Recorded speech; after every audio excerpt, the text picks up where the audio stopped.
Welcome to Mia Horror Stories. To make it easier on your eyes, this video plays against a black screen, so you can close your eyes, get comfortable, and let the story take over. But don't relax too much, the ending might just catch you off guard. Stay with me until the very last word. The first thing that went wrong was my hand. Not the whole hand, just the thumb. It lagged. I was standing in the middle of my living room in Astoria, Queens, with a black VR headset strapped over my eyes and sweat collecting under the foam gasket. And when I lifted my right hand in front of my face, the digital version of it floated up a fraction of a second late. Barely anything. A hiccup. The kind of tiny delay you'd blame on Bluetooth, or low batteries, or the fact that I'd bought the headset used from a guy in Brooklyn who kept calling me boss, even though he looked 16. But then I lowered my hand. The fake hand stayed up, just for half a breath, long enough for my stomach to tighten before it snapped back down and matched me again. "Your tracking's off," Mark said from the couch. "You're standing too close to the window."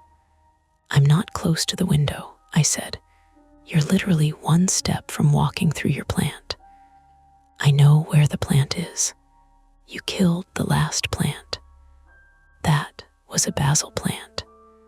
Basil wants to die." The headset speakers made his voice sound like it was coming from everywhere at once, flattened and bright, with the soft crackle of our Wi-Fi complaining in the background.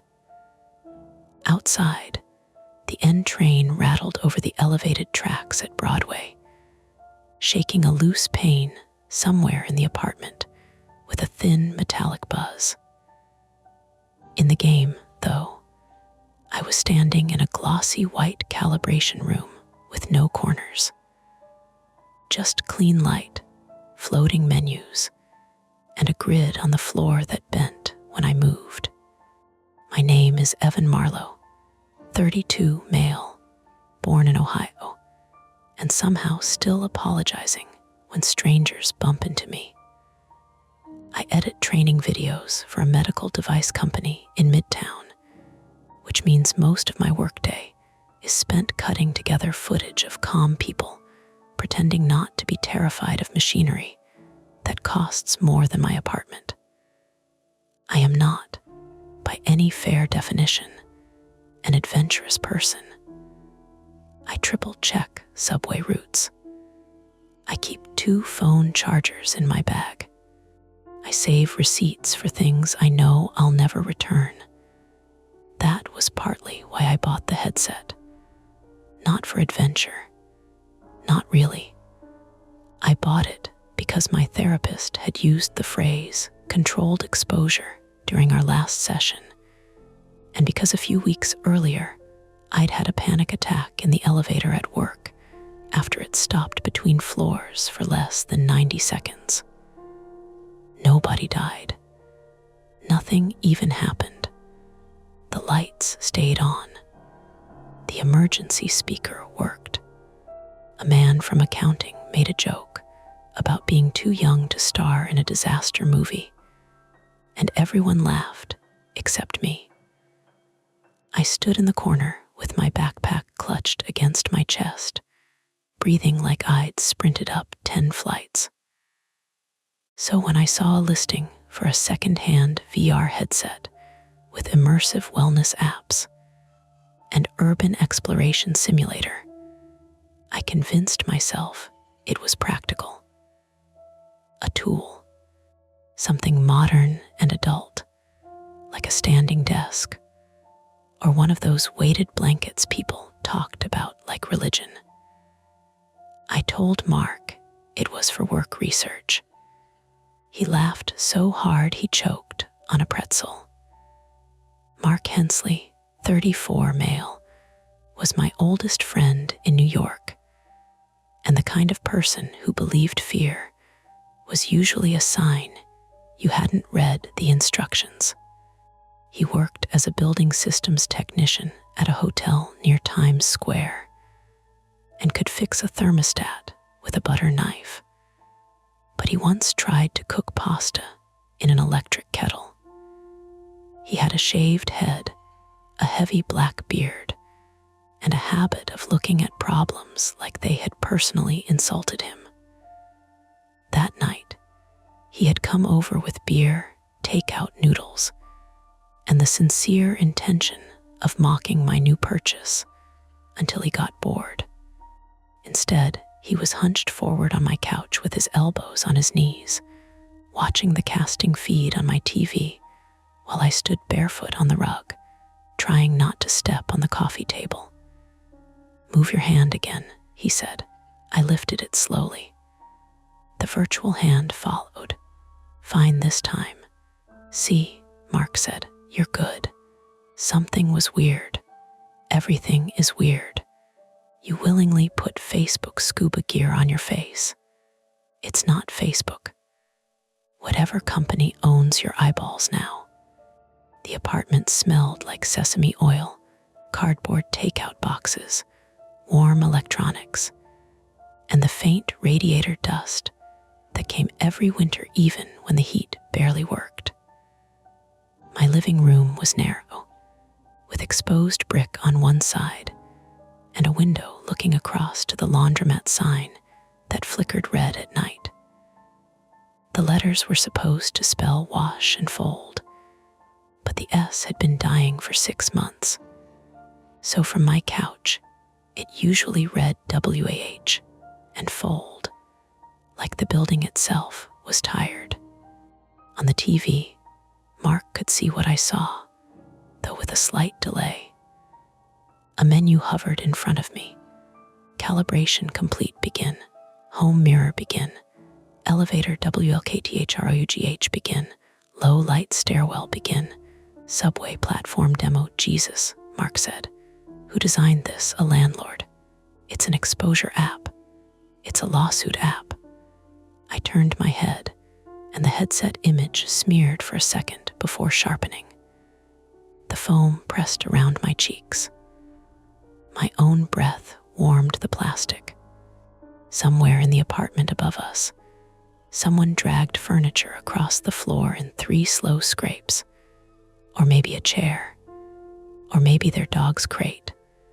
Old buildings always made you interpret sounds, whether you wanted to or not. Try the home thing first, Mark said. That sounds least likely to make you pee. I'm not going to pee. You looked like a hostage putting that thing on. I'm fine. Evan, what? You said, don't let me bump into the bookcase 3 times. That bookcase has corners. He grinned. I couldn't see him, but I could hear it in his voice. A third voice came from near the kitchen. He also asked if VR can cause seizures. That's a normal safety question, I said. Lena Park, 29, female, leaned in my kitchen doorway with her sleeves pushed up and a bottle of seltzer in one hand.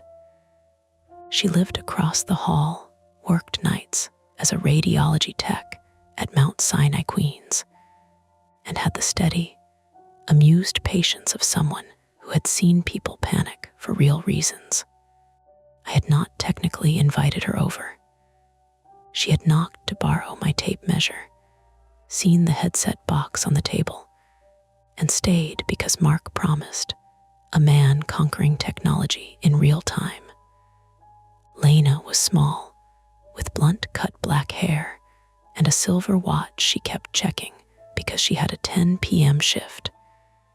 She had a way of listening that made jokes feel less like armor. I was careful around her, not because she was fragile, but because she was. She noticed things. Start with home mirror, she said. If you're doing this for the elevator thing, don't jump straight to the elevator thing. I wasn't going to. You were staring at it. I'm wearing a headset. You can't see where I'm staring. Your whole body stared. Mark made a sound like a game show buzzer. She's right, body stare. I hovered my thumb over the controller button. The menu pulsed gently. Begin, home mirror. I pressed it. The white room blinked out. For a moment, there was only black. Not darkness exactly. More like the screens had shut off, but the speakers were still awake, giving me a low electronic hiss. My living room disappeared. Mark and Lena disappeared. I heard myself breathe through my nose, too loud in the headset. Then the world returned. My living room, the exposed brick wall, the couch, the TV, the coffee table with the takeout containers, my dying pothos on the sill, the laundromat sign through the window, red and stuttering. I laughed. Oh, that's creepy. What? Mark asked. It mapped my apartment. No, it didn't. It did. On the TV, the feed must have shown him the same thing because he stopped rustling the noodle carton. Huh, he said. That's actually pretty good. I raised my hands, digital hands again, but now they appeared in my actual room, translucent and pale blue at the edges. The app had recreated the couch with decent accuracy, although the cushions looked too clean and my coffee table had no scratches. It had even placed Lena in the kitchen doorway, though not as Lena. More like a gray human-shaped placeholder, the kind you see in architectural renderings. Mark appeared as another gray shape on the couch, blocky and faceless. That better not be uploading my apartment somewhere, Lena said. It probably already did, Mark said. Smile for the cloud. It's not recording, I said, because the idea suddenly bothered me. You sure? No. The virtual apartment hummed quietly. That was the strangest part. Real life had layers of noise. The radiator clicking, Mark shifting on the couch, Lena's seltzer bottle squeaking under her fingers, traffic sighing on 31st Street. The VR version compressed all of it into a bed of soft, managed sound, like the apartment had been wrapped in felt. I turned toward the hallway. In real life, my hallway was short and dim, with a bathroom on the left, bedroom straight ahead, front door to the right. In the headset, it looked almost identical. Too identical in places, wrong in others. The scuff mark near the baseboard was there. The tote bag hanging from the coat hook was there. But the bathroom door was open. In real life, I was fairly sure it was closed. I had closed it before Mark came over because the sink was full of laundry I hadn't admitted was laundry. Did one of you open my bathroom? I asked. What? Lena said. My bathroom door, Mark said, buddy. I haven't moved. Lena, I'm in the kitchen. Also, I'm not haunting your bathroom. I reached up to lift the headset, but Mark said, wait, don't. The feed is showing it open too. Because the headset is showing it open. No, I mean on the pass-through or map. I don't know, it looks open. The apartment suddenly felt smaller around me. I knew what the explanation was. Of course I did. The headset had scanned the room earlier when the bathroom was open. Or it had misread the shadow. Or Mark had gone in and left it that way and forgotten. Or I had forgotten. That one was always available, that little trapdoor under every certainty. Maybe I had done it myself and lost the thread. Still, my right foot curled against the rug. Lena said, softer, Evan, take the headset off and check. I know, so I did. I slid my fingers under the front edge. The foam peeled away from my face with a damp little sound, and the living room came back in ordinary yellow lamplight. Mark was on the couch, twisted halfway around to look toward the hallway. Lena stood in the kitchen doorway. The bathroom door was closed. I stared at it. The cheap brass knob caught a dull reflection from the lamp. The towel on the outside hook hung still. Nothing moved. Nothing was wrong. It was just a closed bathroom door in a rented apartment in Queens. Mark looked from the door to me. "Well," he said, "that's annoying." Lena frowned. "Put it back on." "Nope," I said. She held up one hand. "Not to keep playing, just to see if it still shows open. I'm not taking requests from the person who said she wasn't haunting my bathroom. I'm serious." That was the problem. She sounded serious. Mark leaned forward and tapped the TV remote, waking the paused casting feed. On the screen, the image was frozen from my last view. Hallway, bathroom door open, black gap beyond it. "Probably just bad spatial memory," he said, but his tone had changed. "Lighter on purpose. The app cached it wrong." "Great," I said. "Haunted cache." "No haunted anything." Lena stepped around me toward the hallway. "I'll check the bathroom." "Don't." She stopped, eyebrows raised. "Why?" The honest answer was stupid, because for half a second I had believed the headset over my eyes. Not completely. Not in some dramatic movie way. I wasn't suddenly convinced my bathroom contained a portal or a masked man, or whatever Mark would have called podcast nonsense. It was smaller and worse than that.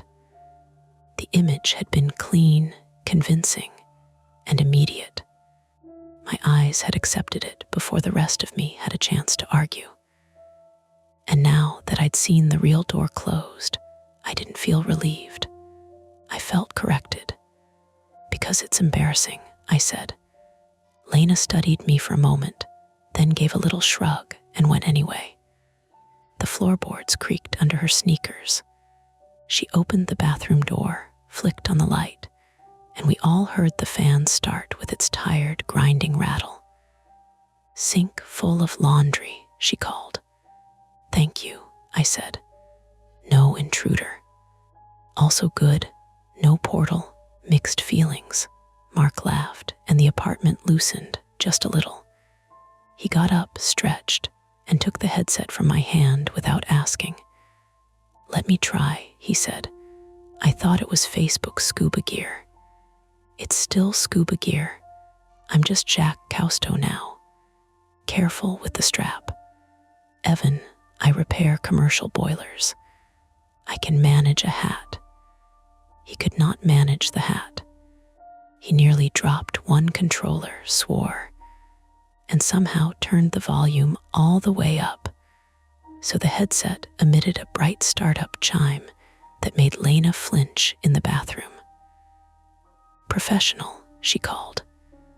"Calibrating," Mark said. "You're facing the wall," I said. "I know what I'm doing." He did not, but he was confident in a way that sometimes looked similar.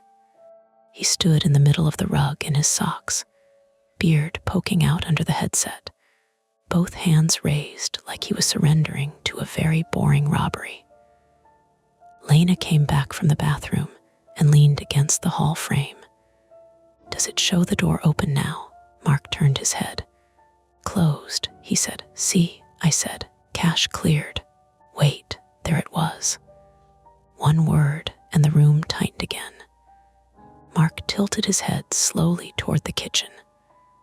"What?" I asked. He didn't answer right away. His hands lowered a few inches. "What?" Lena said. "There's someone by the window," Mark said. The sentence landed badly. Not loud, not theatrical, just wrong. Lena turned toward the window. I did too. There was nobody there. The pothos sat on the sill, limp vines trailing. Beyond the glass, the laundromat sign flickered red, washing the window frame in little pulses. A man in a dark coat walked past outside on the sidewalk below, his head bent against the cold, but we were on the second floor. No one stood in the room.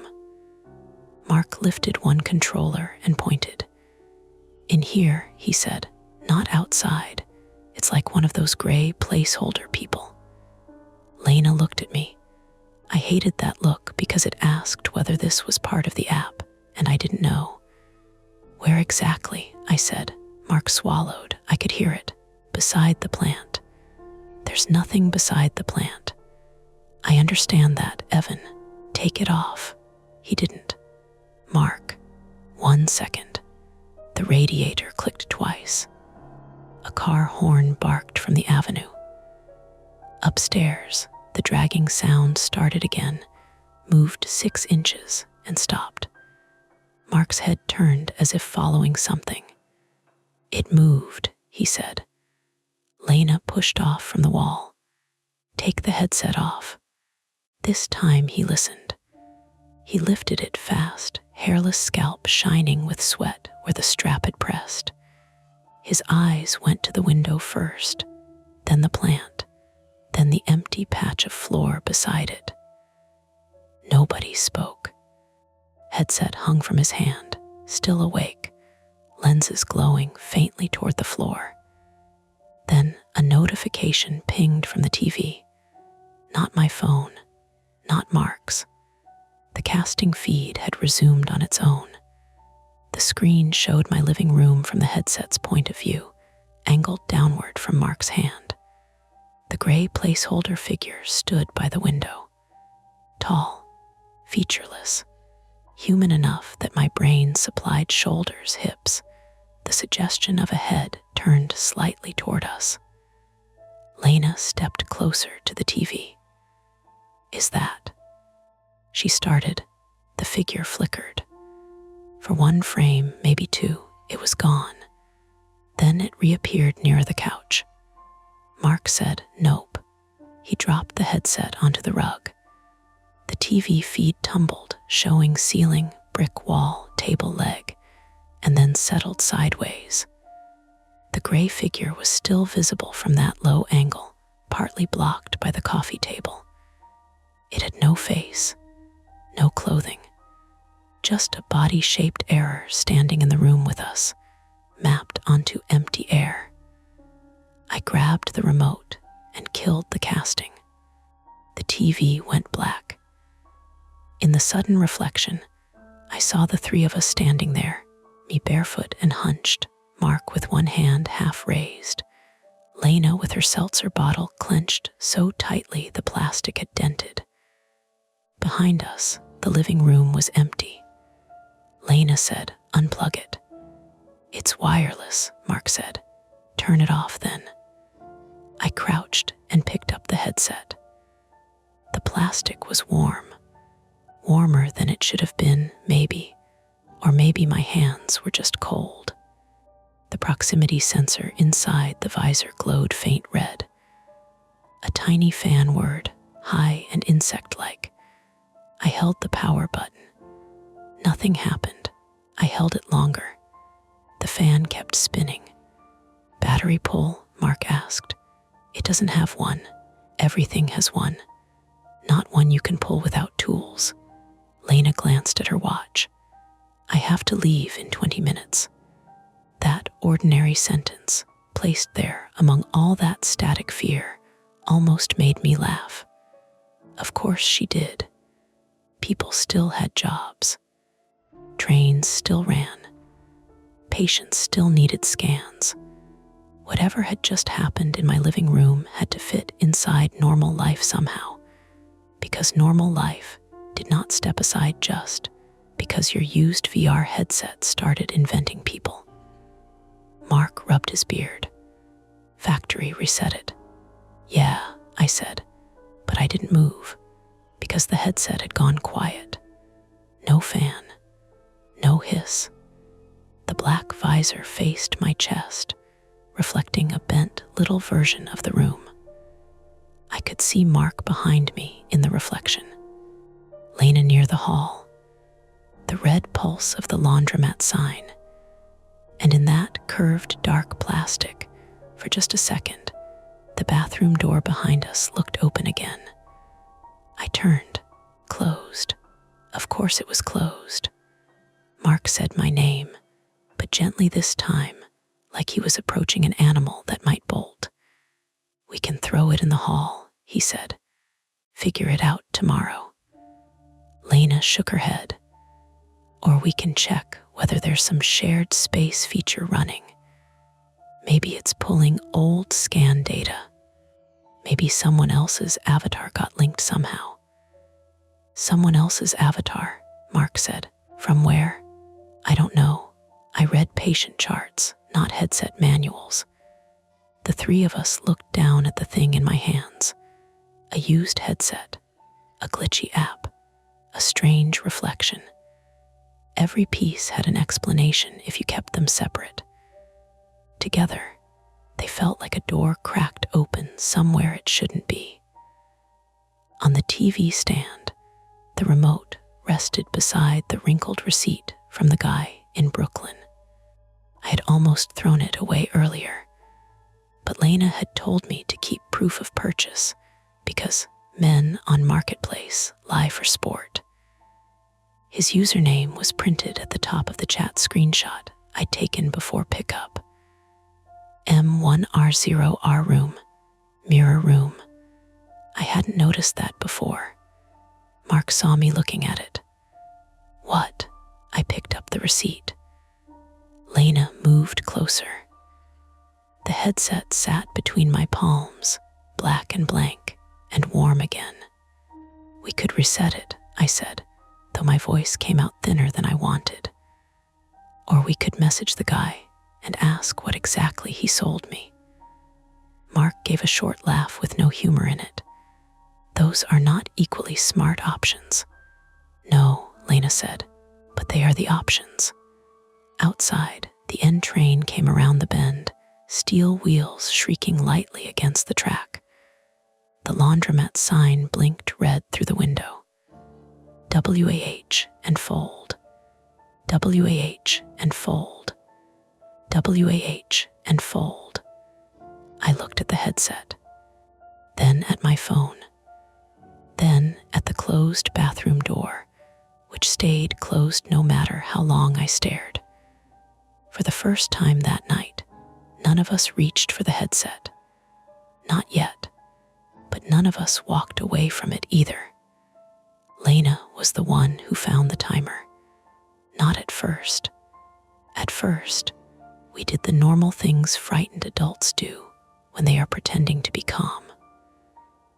Mark turned the headset over in his hands and inspected the charging port like the answer might be wedged in there with pocket lint. Lena washed her hands in my bathroom, even though she had already checked it once, then came back drying her fingers on a paper towel, her eyes moving from the window to the TV to the rug where the headset had landed. I stood by the kitchen counter with my phone unlocked, staring at the Marketplace chat with the seller. M1R0R room. The profile picture was a blurred photo of what looked like a subway platform, taken through glass. The account had no real name, no reviews. I had noticed that when I bought it, and I had ignored it because the price was low, and the guy had agreed to meet outside a bodega on Atlantic Avenue instead of making me come up to his apartment. That sounded responsible at the time. Now it sounded like the first line of a police report. "You still have the listing?" Lena asked. I scrolled up. "No, it says unavailable. Deleted. Maybe sold items disappear." Mark looked up from the headset. "They don't disappear that fast. You sell a lot of haunted goggles, used tools, bike parts, stuff. Usually the listing sticks around." "Not haunted," Lena said. She said it firmly, like she was correcting a patient who kept using the wrong word for a body part. I appreciated that. I also hated it a little, because if it wasn't haunted, then it was something people had made. And people were worse at hiding their fingerprints than ghosts. I typed into the marketplace chat.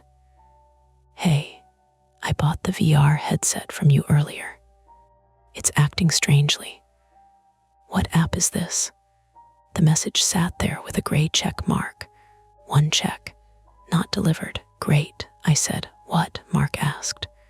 Message isn't going through. Blocked. Or no service. You're on Wi-Fi. I mean him. Lena checked her watch again. I need to leave in 12 minutes. You can go, I said automatically. She gave me a look. I mean, not because I want you to, I added. Because you have work. I'm not leaving you two alone with this if it's some kind of scam. Mark snorted. Thank you, nurse cop. Radiology tech. Radiology cop. She ignored him and pointed at the headset. Can you see recently opened apps? System logs, anything. It's consumer VR, I said. It's not like opening Task Manager. Try anyway. That was Lena. Practical, but not in Mark's blunt, shove a screwdriver into it way. She wanted steps, evidence, things in order. It made sense. Her whole job was lining people up inside machines and trusting images without forgetting there was a person attached to them. I picked up the headset again. Warm plastic, soft strap, faint smell of someone else's hair product under the foam. I hesitated. Mark noticed. I'll put it on. No, Evan, no. If anyone does, it should be me. It's my account, my apartment. That's not a reason. It's the only reason we have. The truth was uglier than that. I didn't want him to see something I didn't. I didn't want anyone else standing inside a version of my apartment where doors opened wrong and gray figures waited by my plant. It was my space, my glitch, my bad purchase, my problem. That was one of my worst habits, and Mark had called me on it more than once. I treated embarrassment like responsibility. If something made me feel ashamed, I decided it must be mine to solve alone. Lena stepped closer. Evan, listen to me. Put it on only long enough to get to settings. Sit down first. Mark stands in front of you. I'll watch the real room and the TV. No walking. Fine, I said. It came out sharp. She didn't react except to soften her voice. Fine, I exhaled. Fine. Mark dragged a dining chair into the middle of the rug and tapped the seat. Captain Anxiety, you're thrown. Don't make it cute. I'm making it survivable. I sat. The chair was cold through my sweatpants. Outside, the train went past again, and the apartment vibrated around us. The takeout noodles on the coffee table had gone glossy and congealed. Somewhere downstairs, the laundromat door chimed each time someone entered or left, a tiny electronic ding that climbed through the floorboards. I slid the headset over my eyes. Black. A hiss. Then my living room returned in dim, scanned detail. The VR version had adjusted itself. That was the first thing I noticed. Before, it had been close, but slightly polished. Now it was better. Too much better. The wrinkles in the rug were right. The takeout cartons were right.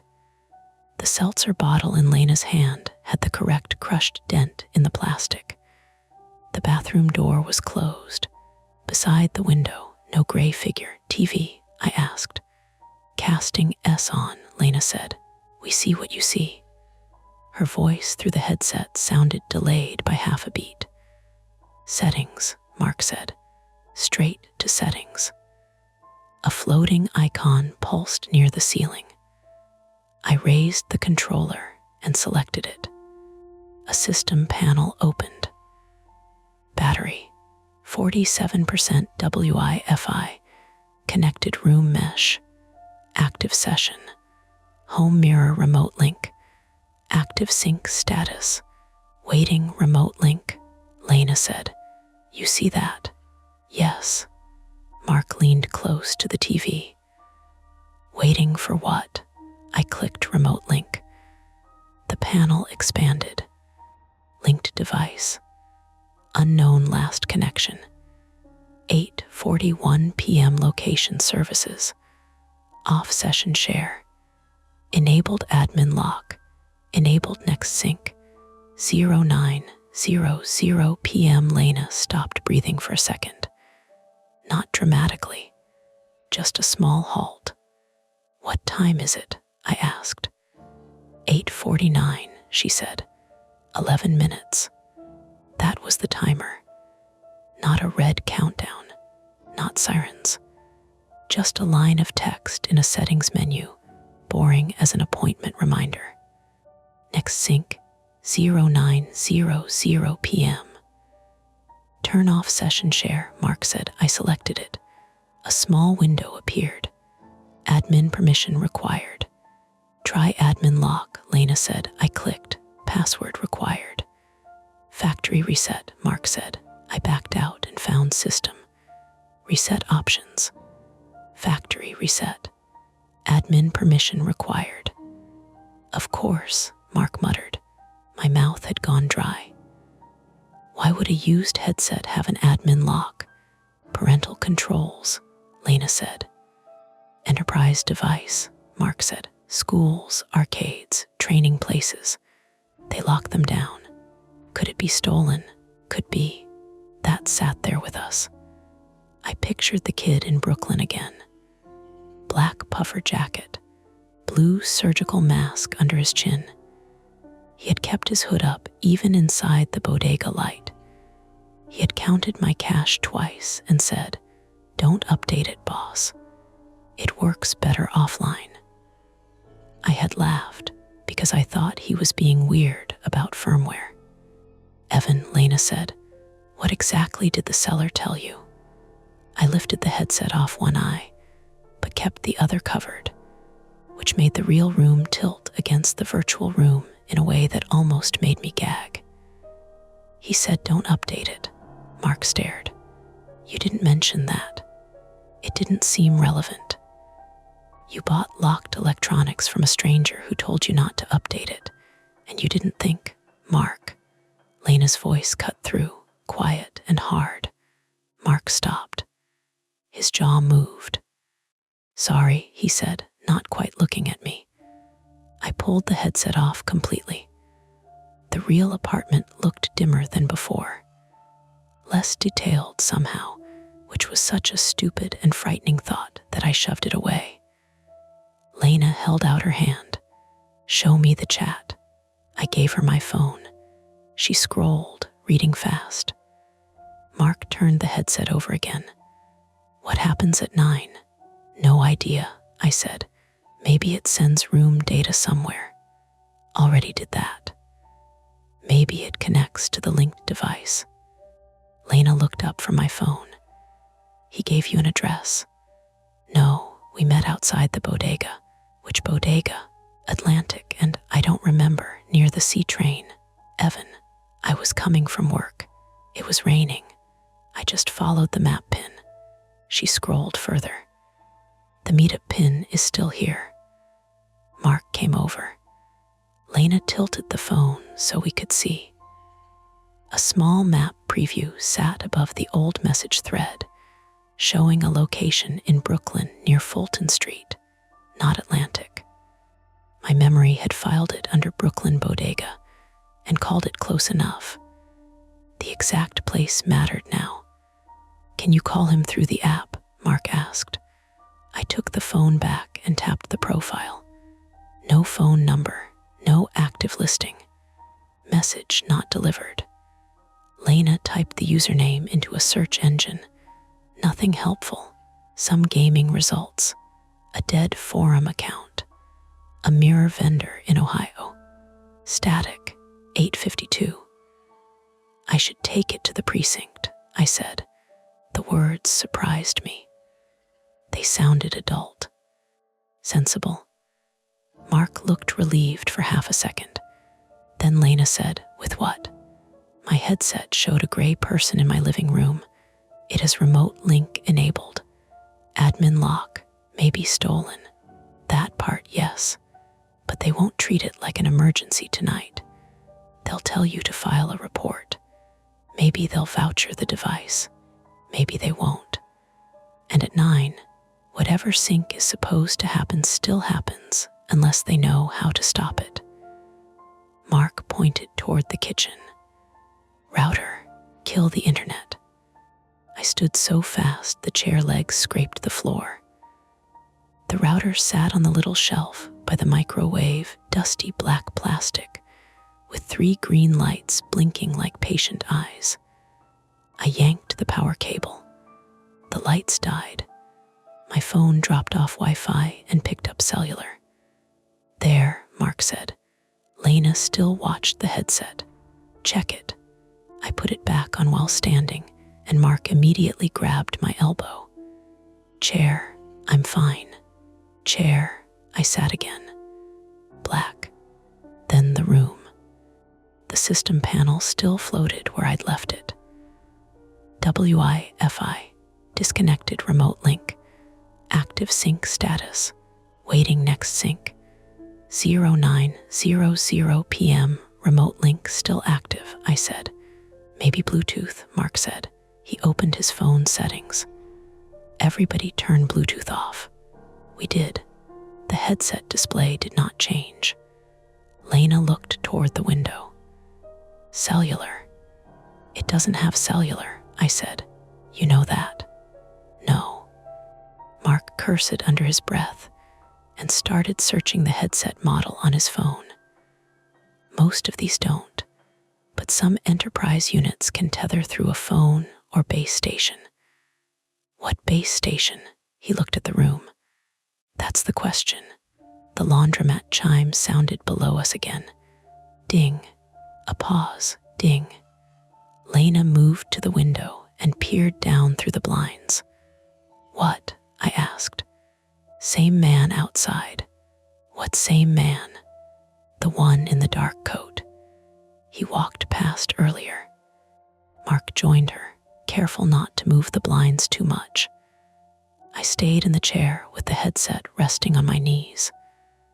I couldn't see the street from there, but I could see their faces angled toward it, both lit red by the broken sign. "He's at the laundromat door," Lena said. "People do laundry," Mark said.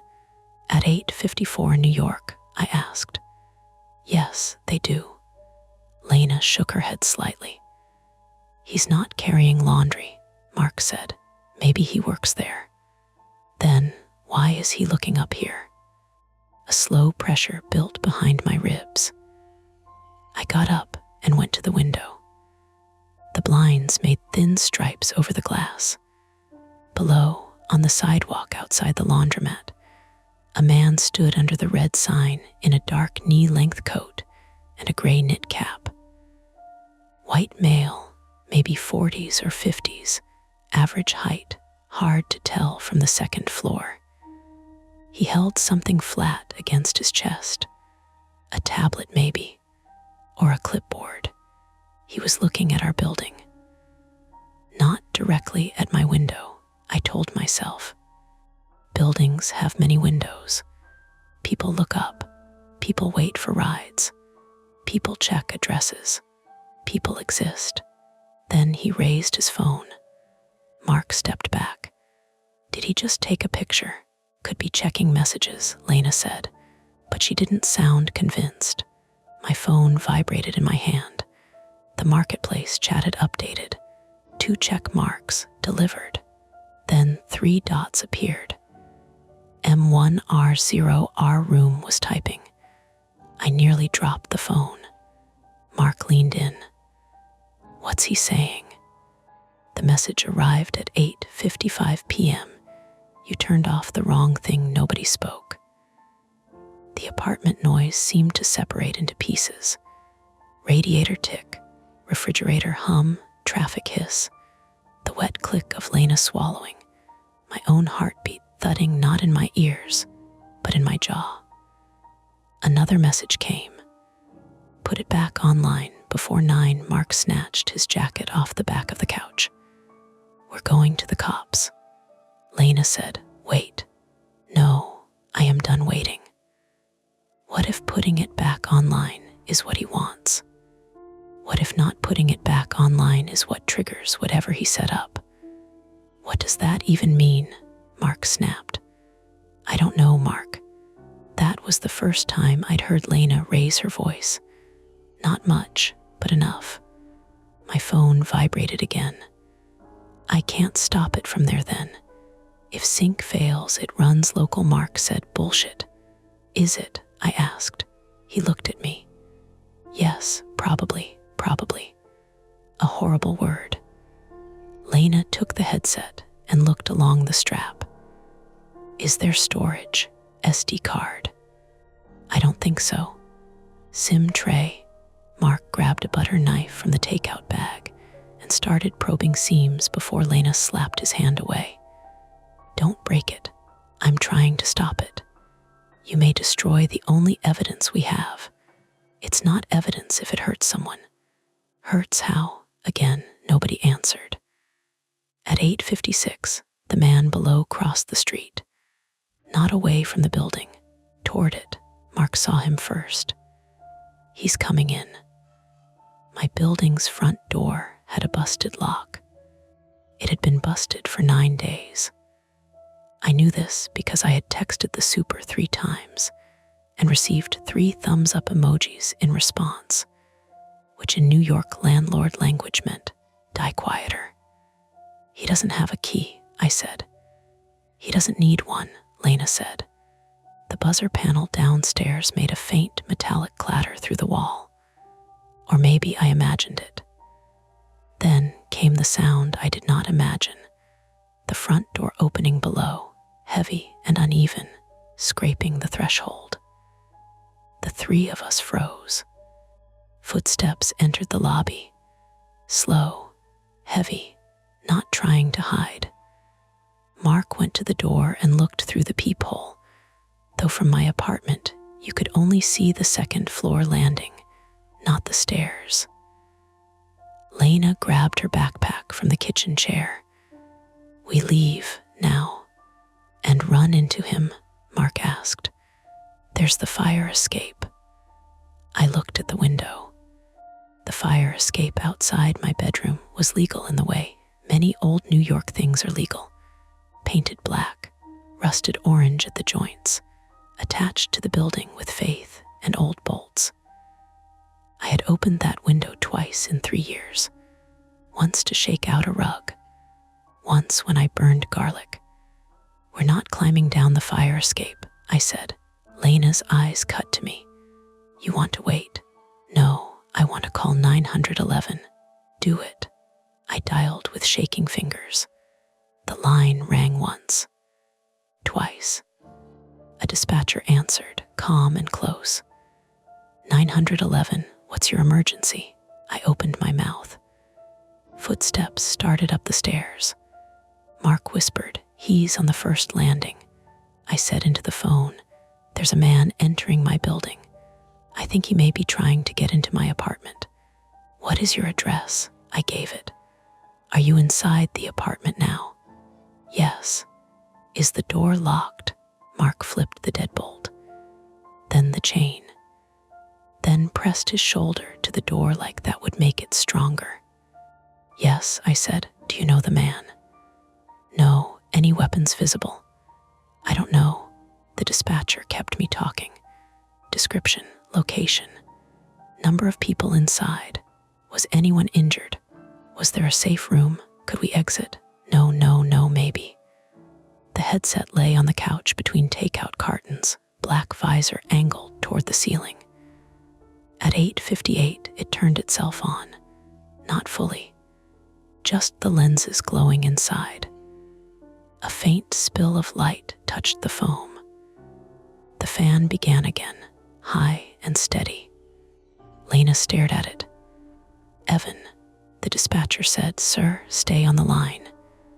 "I am." A knock came at the door, 3 taps, polite. Mark leaned closer to the peephole and immediately jerked back. "What?" Lena whispered. He shook his head. The knock came again. Then a man's voice muffled through the door. "Evan Marlowe." My name sounded wrong in his mouth. Too flat, like he had read it from a label. The dispatcher heard it. "Is that the individual?" "Yes," I whispered. "Do not open the door." And outside said, "You need to let the sink finish." Mark whispered, "Tell him cops are coming." I did. "They're on their way," I called, and my voice cracked on the last word. The man sighed, not angry, almost disappointed. "That's not enough time." At 8:59, the headset made a soft tone. A notification appeared on my phone, though I had not paired it with the device.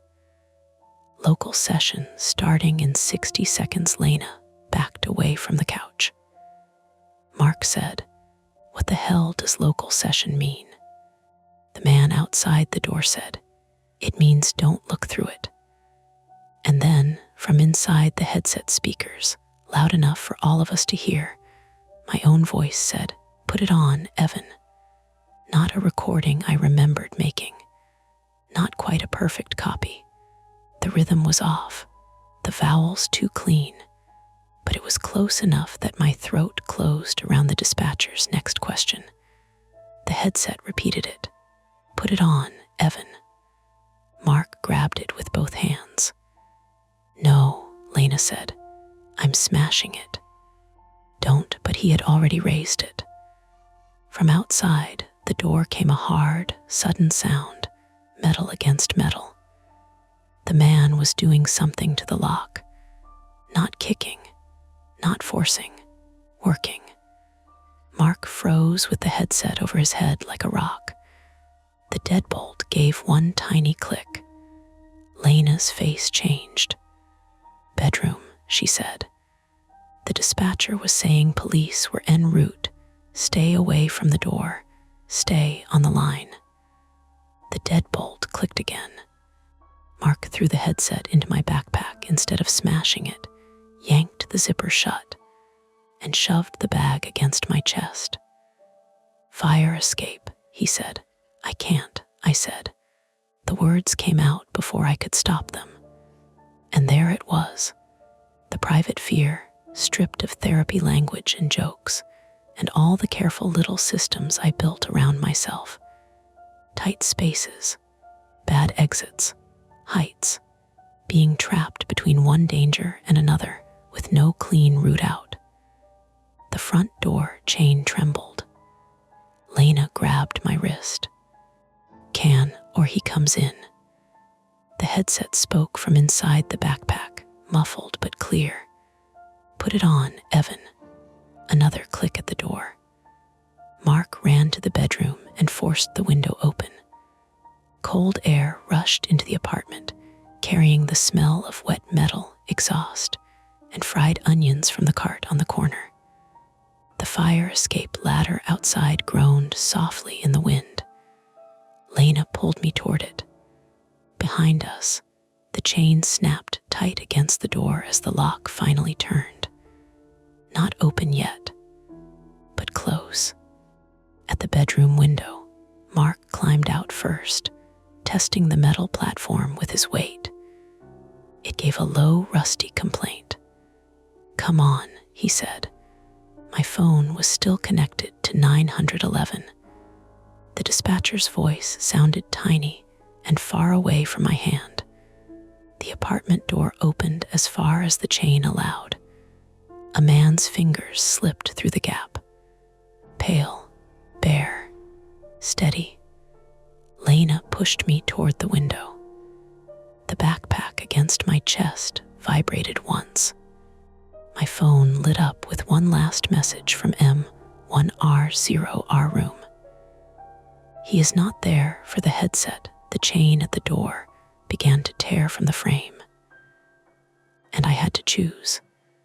Stay inside with the man forcing his way in, or climb out onto the rusted fire escape with the thing in my backpack, whispering in my own voice. The fire escape did not feel like an exit.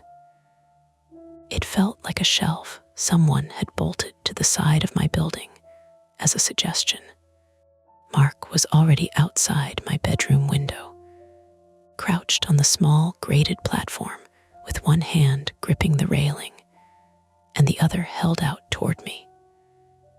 Behind him, the black iron ladder ran down past the second-floor windows to the narrow alley between my building and the laundromat. The alley was maybe 4 feet wide, full of trash bins, old cardboard, and the sour, wet smell of laundry vent steam mixing with garbage water.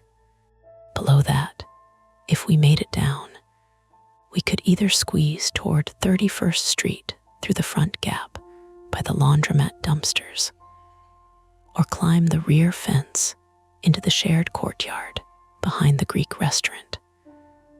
I knew all that because I had stared at that fire escape before.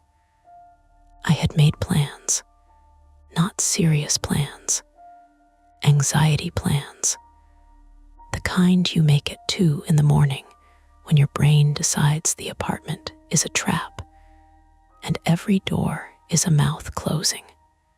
I knew which window stuck, which rung looked rusted through, which neighbor had an air conditioner that narrowed the path. None of that helped when the chain on my front door made a splintering sound from the other room. "Evan," Lena said, "move." She was behind me with one hand planted between my shoulder blades, not pushing hard, just giving my body a direction when my brain refused to choose one.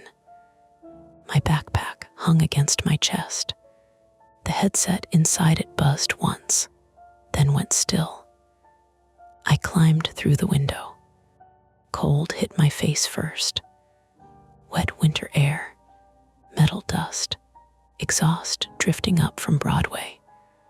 My bare foot landed on the fire escape grate, and pain shot up through my arch because I had forgotten shoes.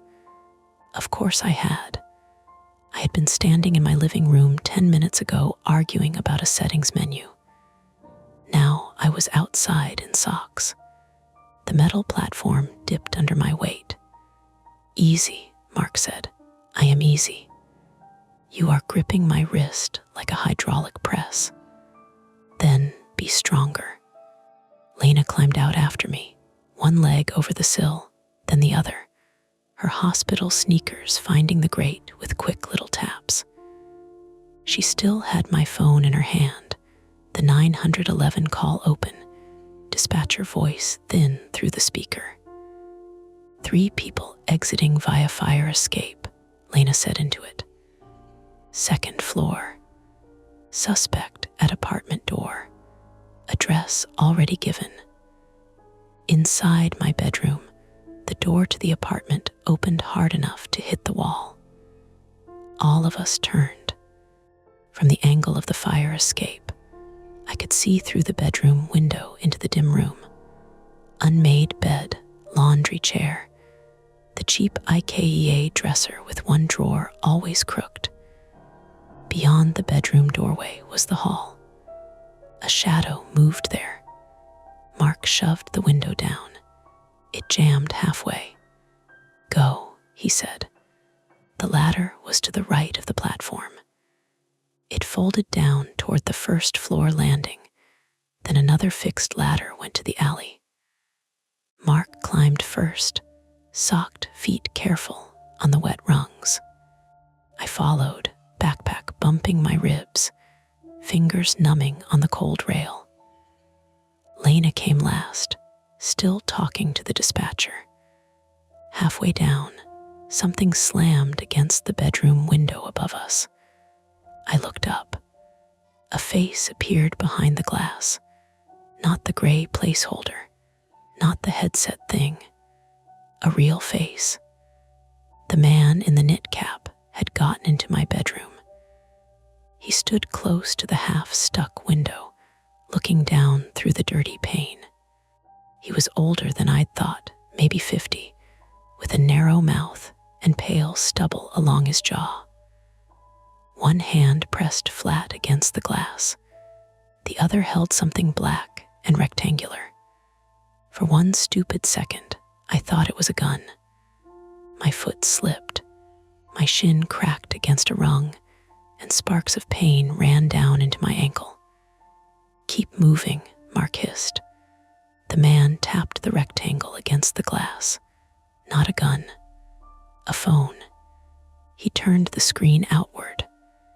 Large white letters filled it. "Do not let HIM wear it." Then he was gone from the window. Misdirection came fast when you were afraid. Your brain grabbed the worst possible label and glued it to whatever you saw. Gun, intruder, monster, threat, phone, warning. Still a threat, maybe, but not the one I had first named. We reached the first floor fire escape platform. From there, a vertical ladder dropped into the alley beside 3 green trash bins and a stack of broken wooden pallets. The platform shook as Lena landed behind me. "My leg," I said. "Can you climb?" she asked. "Yes." "Then climb." The front of the alley was to our left, toward the street and laundromat entrance. Red light from the WAH and Fold sign leaked in from that direction. To the right, the alley ran deeper behind the buildings and ended at a chain-link gate that led into the rear courtyard. I could hear kitchen fans back there, bottles clinking, somebody laughing in Greek, or maybe just loud English through a wall. Mark reached the alley first and looked both ways. "Street," he said. "More people." Lena shook her head. "He came from the street. Police are coming from the street too. Eventually." The headset spoke from inside my backpack. "Put it on, Evan." It was muffled, but in the tight alley, the words bounced off brick and metal and came back like someone whispering from a drain. Mark's face tightened. "Give me the bag." "No, Evan, no. Last time you tried to smash evidence with a butter knife. I tried to smash the nightmare hat." Lena dropped down beside us and grabbed the backpack zipper before either of us could argue more. We needed quiet.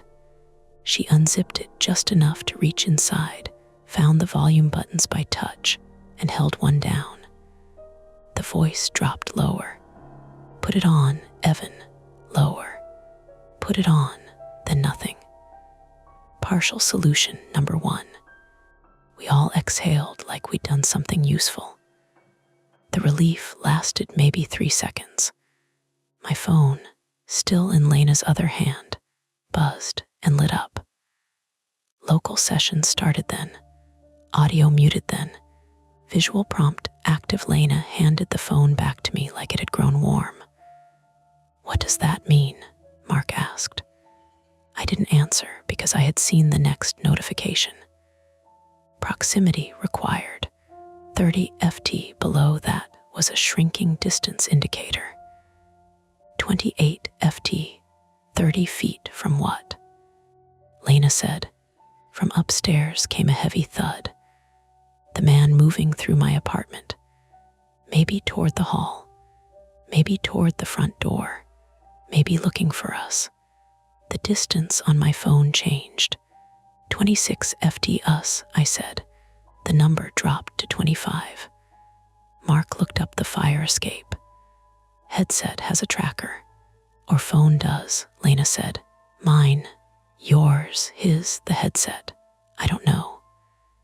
We started toward the street end of the alley. The ground was slick. My socks soaked through immediately, cold water pushing between my toes. My shin throbbed where I had hit the ladder. Every few steps, the backpack shifted, and the hard edge of the headset dug into my sternum. At the alley mouth, we could see 31st Street, parked cars tight to the curb, laundromat windows steamed opaque, the elevated train tracks cutting black lines overhead. People moved past in coats and hats. Ordinary people. A woman with a stroller. 2 teenagers sharing fries. A delivery guy balancing a paper bag against his chest. For 1 second, I thought we had made it. Then Mark stopped so fast I bumped into him.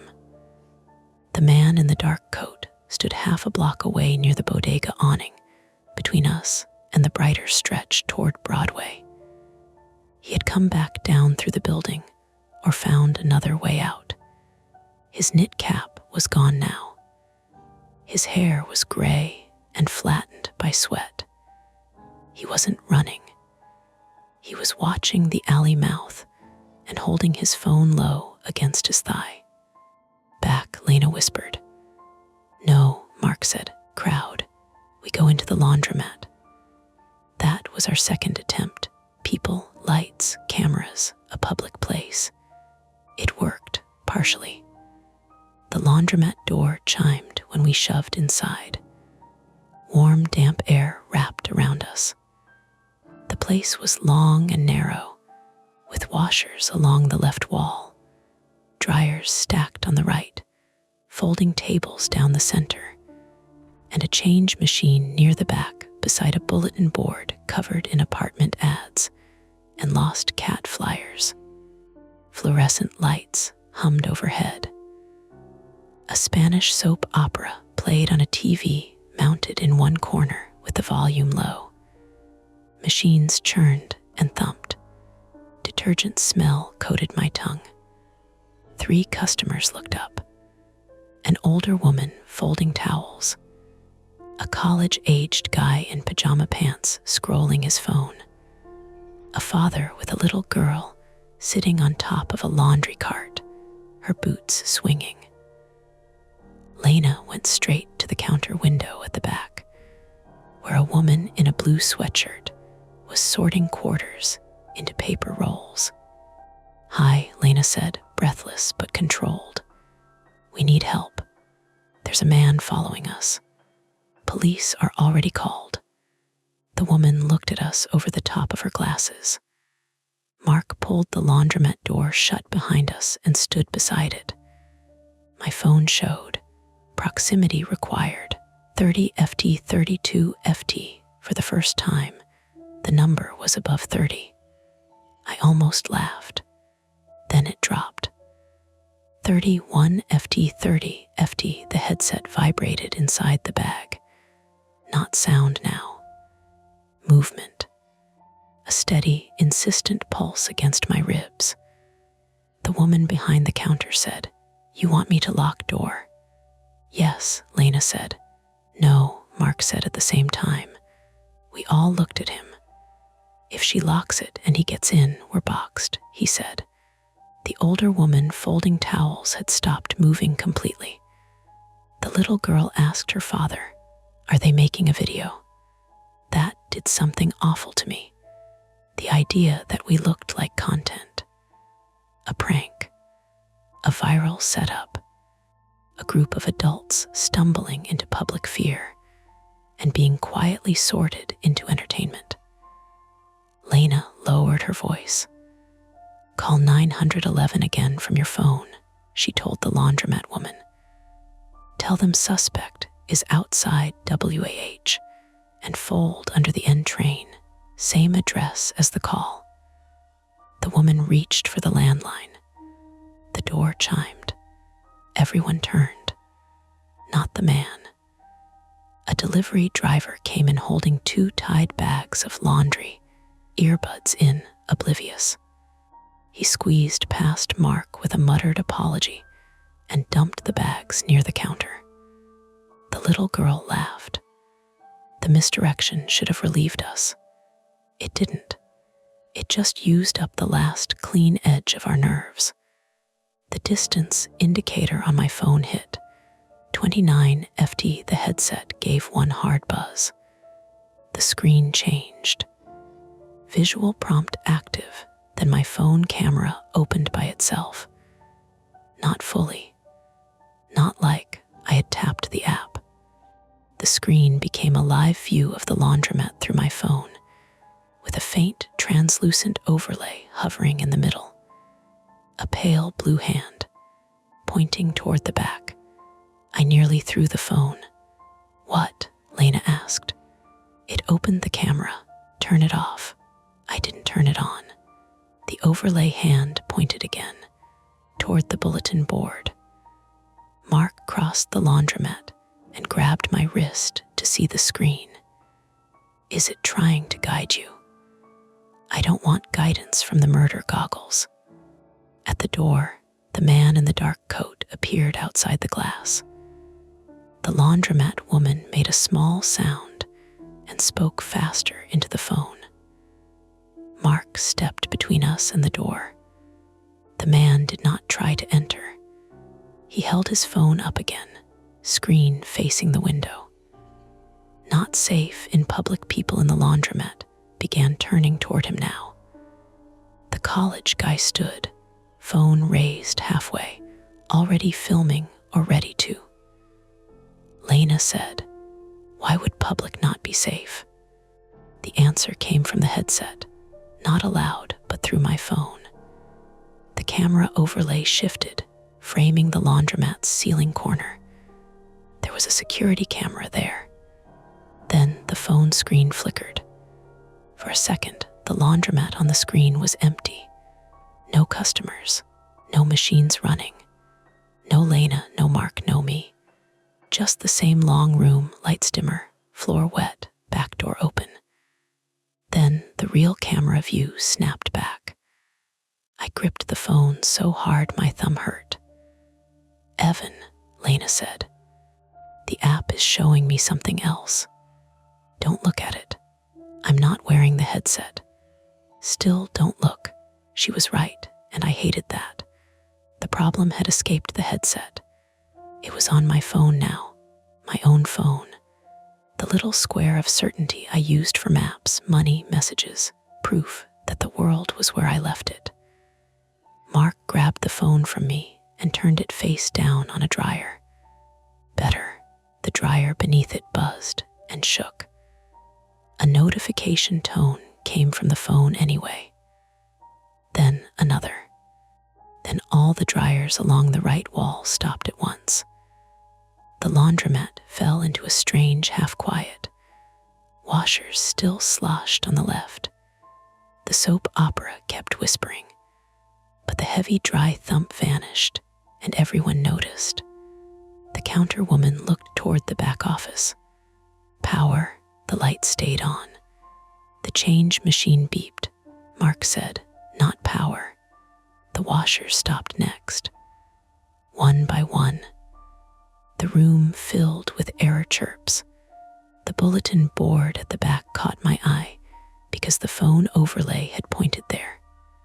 Lost cat, English tutor, room for rent, handwritten flyer for piano lessons, and near the bottom, half covered by a curling takeout menu, a white sticker with a black QR code and the words, "Mirror room, private beta scan to continue session." I stared at it.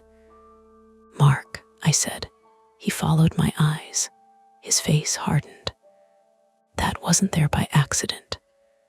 The man outside slapped his palm once against the glass. Not hard enough to break it. Hard enough to make everyone jump. He shook his head. Lena saw the sticker too. "Is this laundromat part of it?" "Part of what?" Mark said. "I don't know, but the headset guided us here." "No, we chose here." "Did we?" That landed badly because I had no answer. The counter woman shouted that police were on the way and the man outside needed to leave. He didn't move. He just lowered his phone and looked up the street, like he had heard something we hadn't. Then my phone, face down on the dryer, began playing audio at full volume. Not my voice this time. A baby crying, high, ragged, close. Every head turned toward the sound. The father grabbed his little girl off the cart and held her against him. The older woman crossed herself. The laundromat woman shouted something in Spanish. Lena snatched up my phone and killed the volume, but the crying continued. For 1 second, I thought it was coming from the headset in my bag. Then the delivery driver pulled one of the laundry bags open. Inside was a phone, not a baby. A phone wrapped in a towel, screen lit, playing a recording of a crying infant. Jesus, he said, stumbling back. Misdirection again. Explainable, horrible. Mark stepped toward the bag. Who gave you that? The delivery driver shook his head. Pickup. Apartment building 2 blocks over. App order. I don't know. The phone in the towel stopped crying and displayed a message. Look at EVAN, everyone did. That was when the laundromat door opened. The man in the dark coat pushed inside, hands visible, no weapon. Mark moved to block him, but the man spoke fast. Do not let the app isolate him. Stay back, Mark said. I'm trying to help. You broke into his apartment. I tried to get to the device before 9. You picked my lock, I said. The man's eyes flicked to me, then to the backpack. You shouldn't have brought it out. Lena stepped between us, voice tight but steady. Who are you? My name is Peter Vale, he said, 48. I used to do QA for a subcontractor that tested immersive therapy modules. Mirror Room was one of them. Used to subcontractor, therapy modules, real words, boring words, the kind that made horror put on a badge and sit at a conference table. Why should we believe you? Mark said. Peter held up his phone. On the screen was a photo of an ID badge. His face, younger. A company name I didn't recognize. Under it, Behavioral Simulation QA. Because he's using your fear profile, Peter said to me. My what? The setup questionnaire, the calibration, voice permissions, room mesh, panic markers. If he gets you to put it on again during local session, it won't just show you a room. It'll walk you. Who is he? Lena asked. Peter looked toward the laundry bag with the phone inside. The seller isn't one person. The police siren appeared then, faint under the train noise, getting closer from the avenue. For the first time, I thought the trap might open. Then the laundromat's back door clicked. All the machines restarted at once. Washers surged, dryers thumped, lights flickered.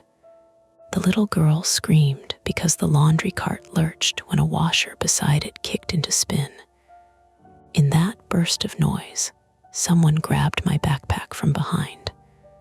The strap yanked across my throat. I choked and twisted. The college guy in pajama pants had it, not the delivery driver, not Peter, not the obvious threat. I, who had been filming, silent and forgettable, now had both hands on the bag and was dragging me backward toward the rear door by the bulletin board. Mark hit him first. They crashed into the folding table, towels sliding everywhere. Lena grabbed my arm. The backpack zipper tore open.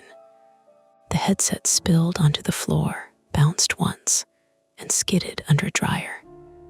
The college guy bolted through the back door. Peter shouted, "Don't let him take your phone." I looked down. My phone was gone from Lena's hand. The back door slammed. Sirens were louder now, near the front. Mark started after the guy.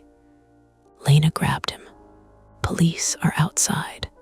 but Peter was already moving. If he has the phone, he has the session key. What does that mean? I shouted. Peter shoved open the back door. Cold air rushed in from the narrow rear passage behind the laundromat. Beyond it lay the courtyard I knew from my anxiety maps. Dumpsters, restaurant grease bins, the chain-link gate, and the rear stairwell door to my own building.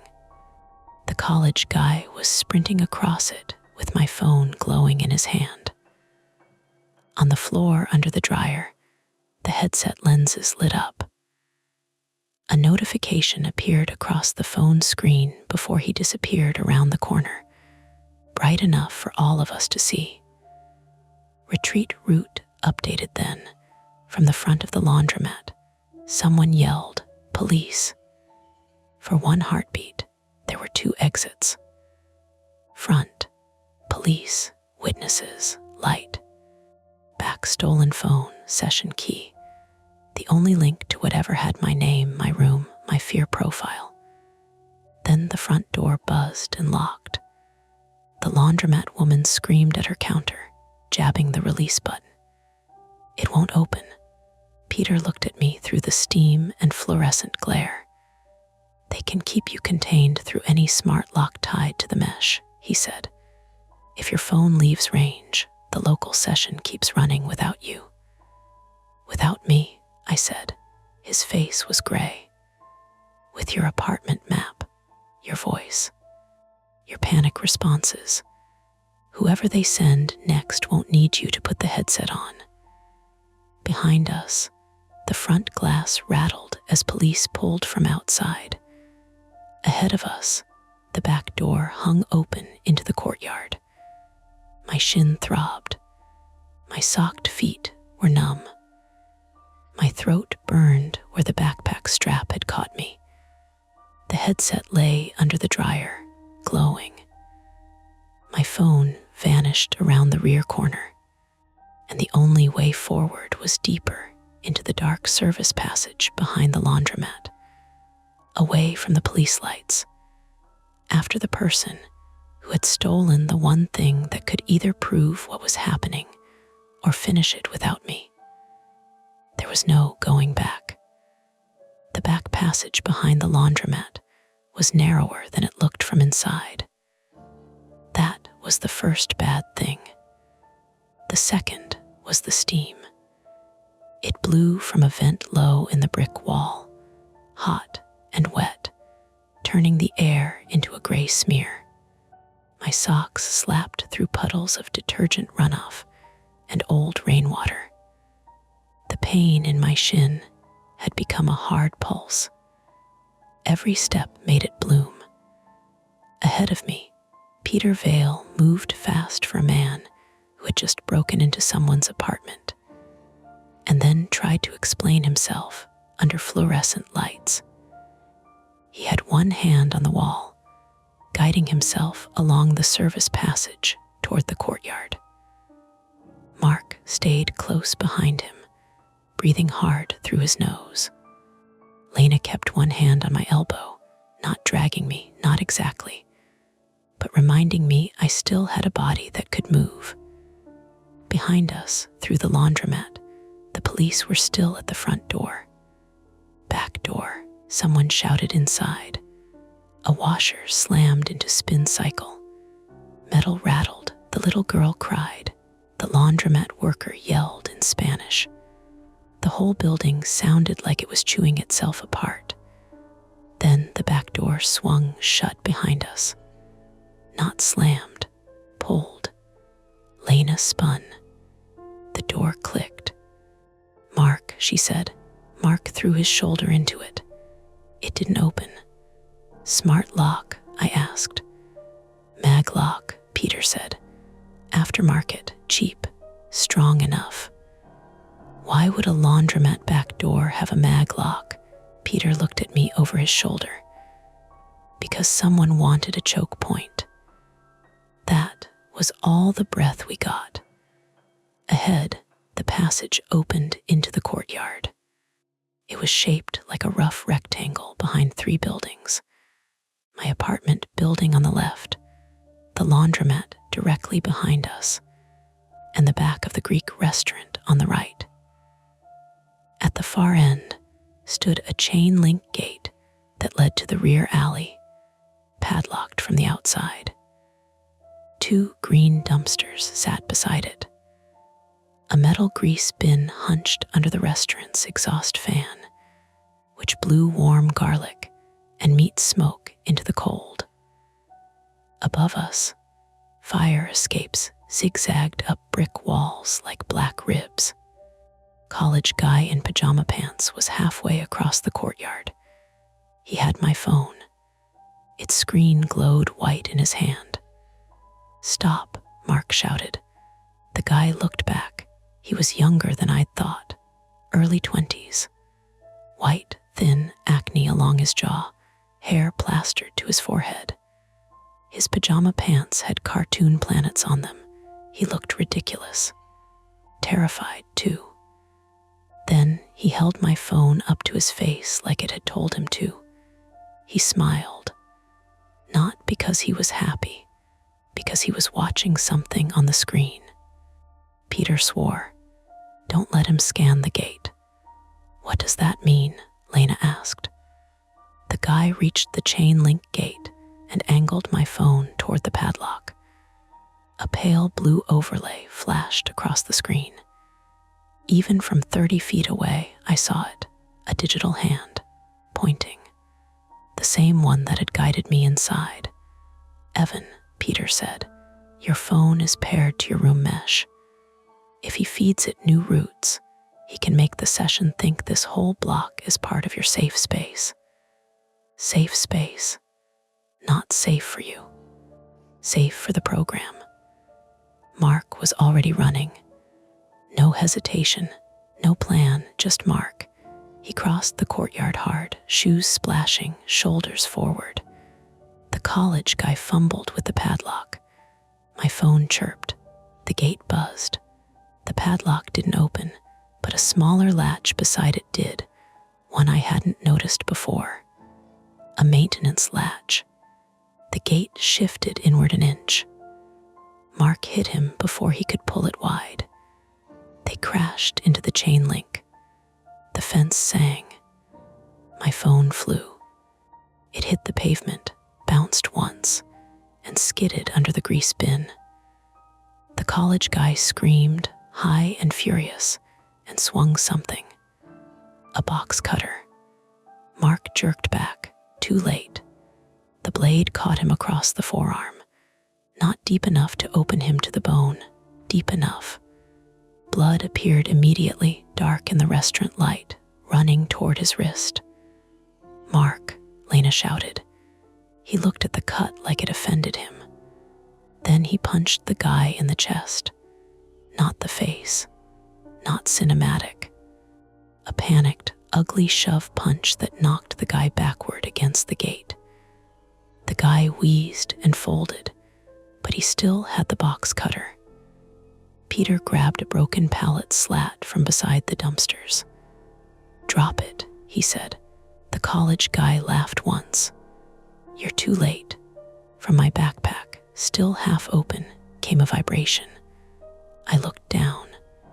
The headset was not in my bag. For one stunned second, I could not understand that. Then I remembered, under the dryer. We had left it under the dryer.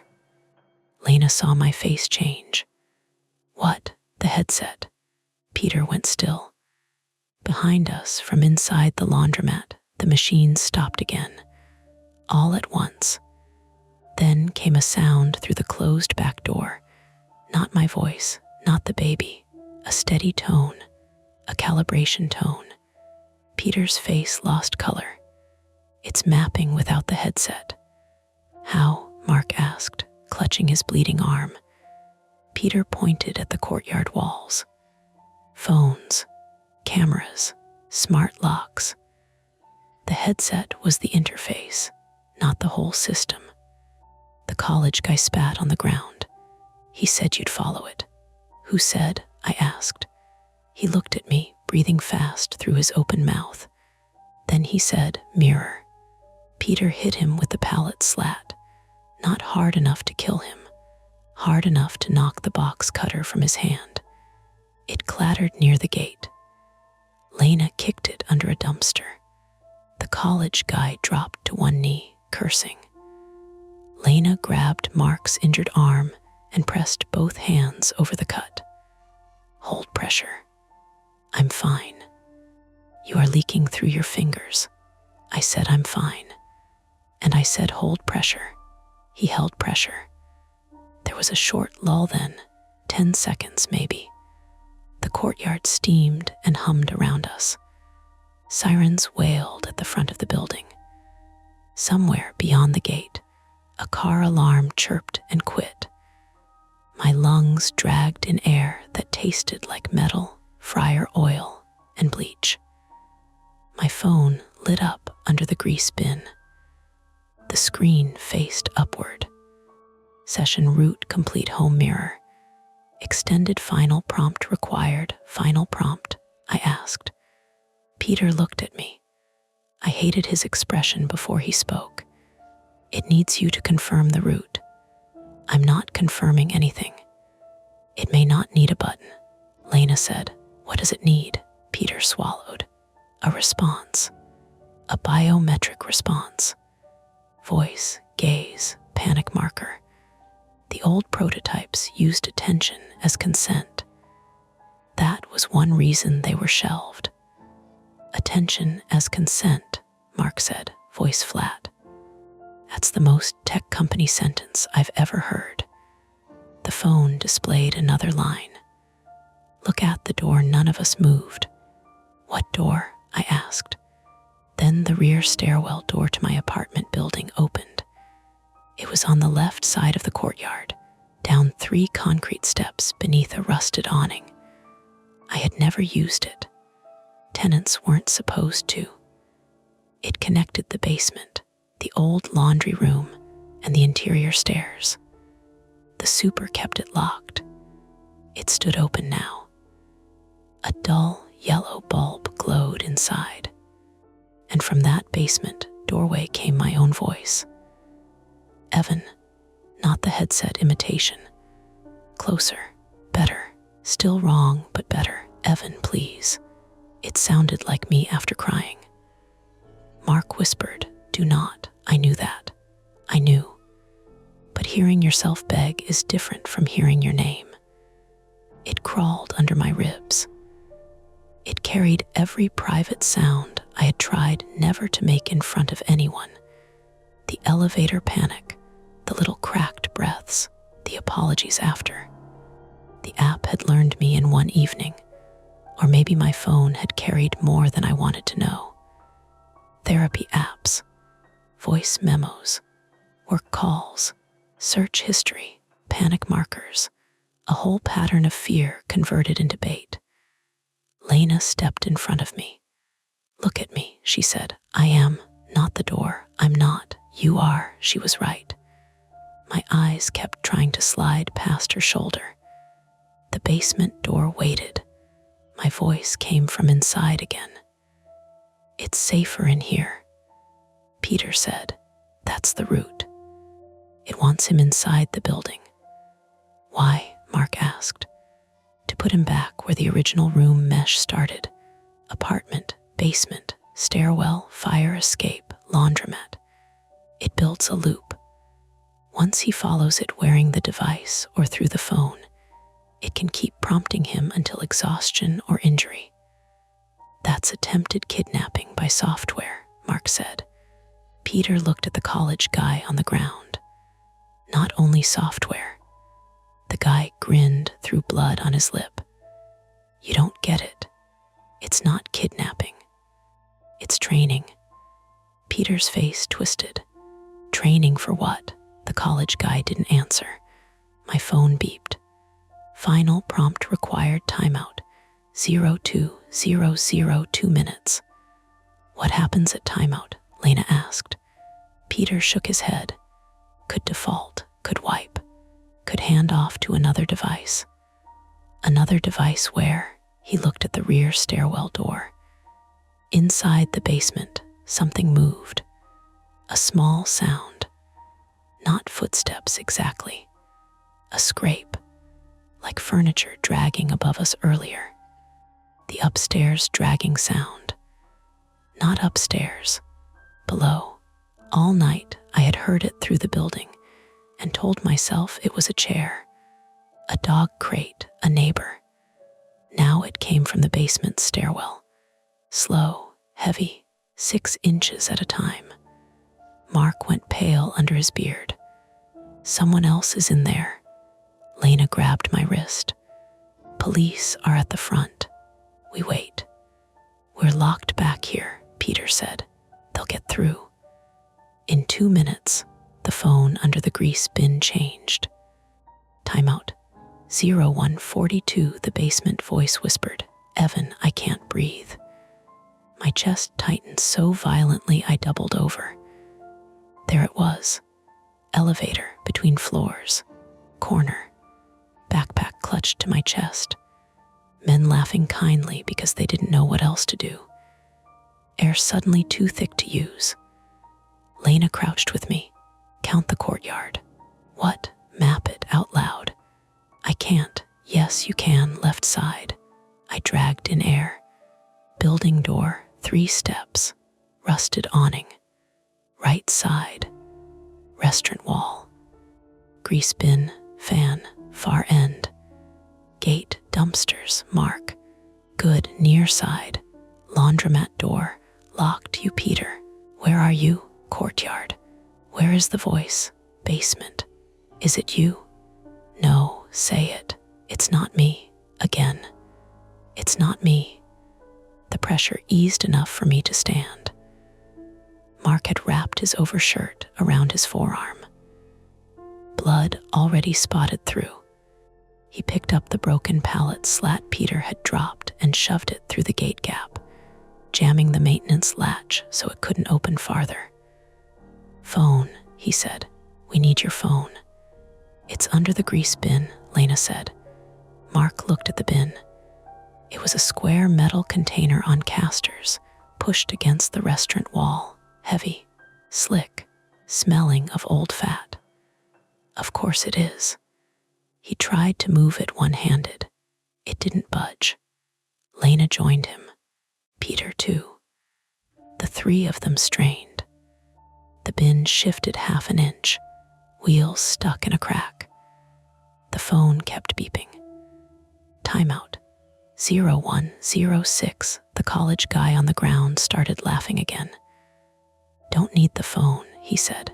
Peter turned. What did you do? The guy looked at me. His pupils were huge. He already looked. I froze. Lena said, no. The phone flashed. Gaze accepted a new prompt appeared. Voice confirmation required my own voice came from the basement.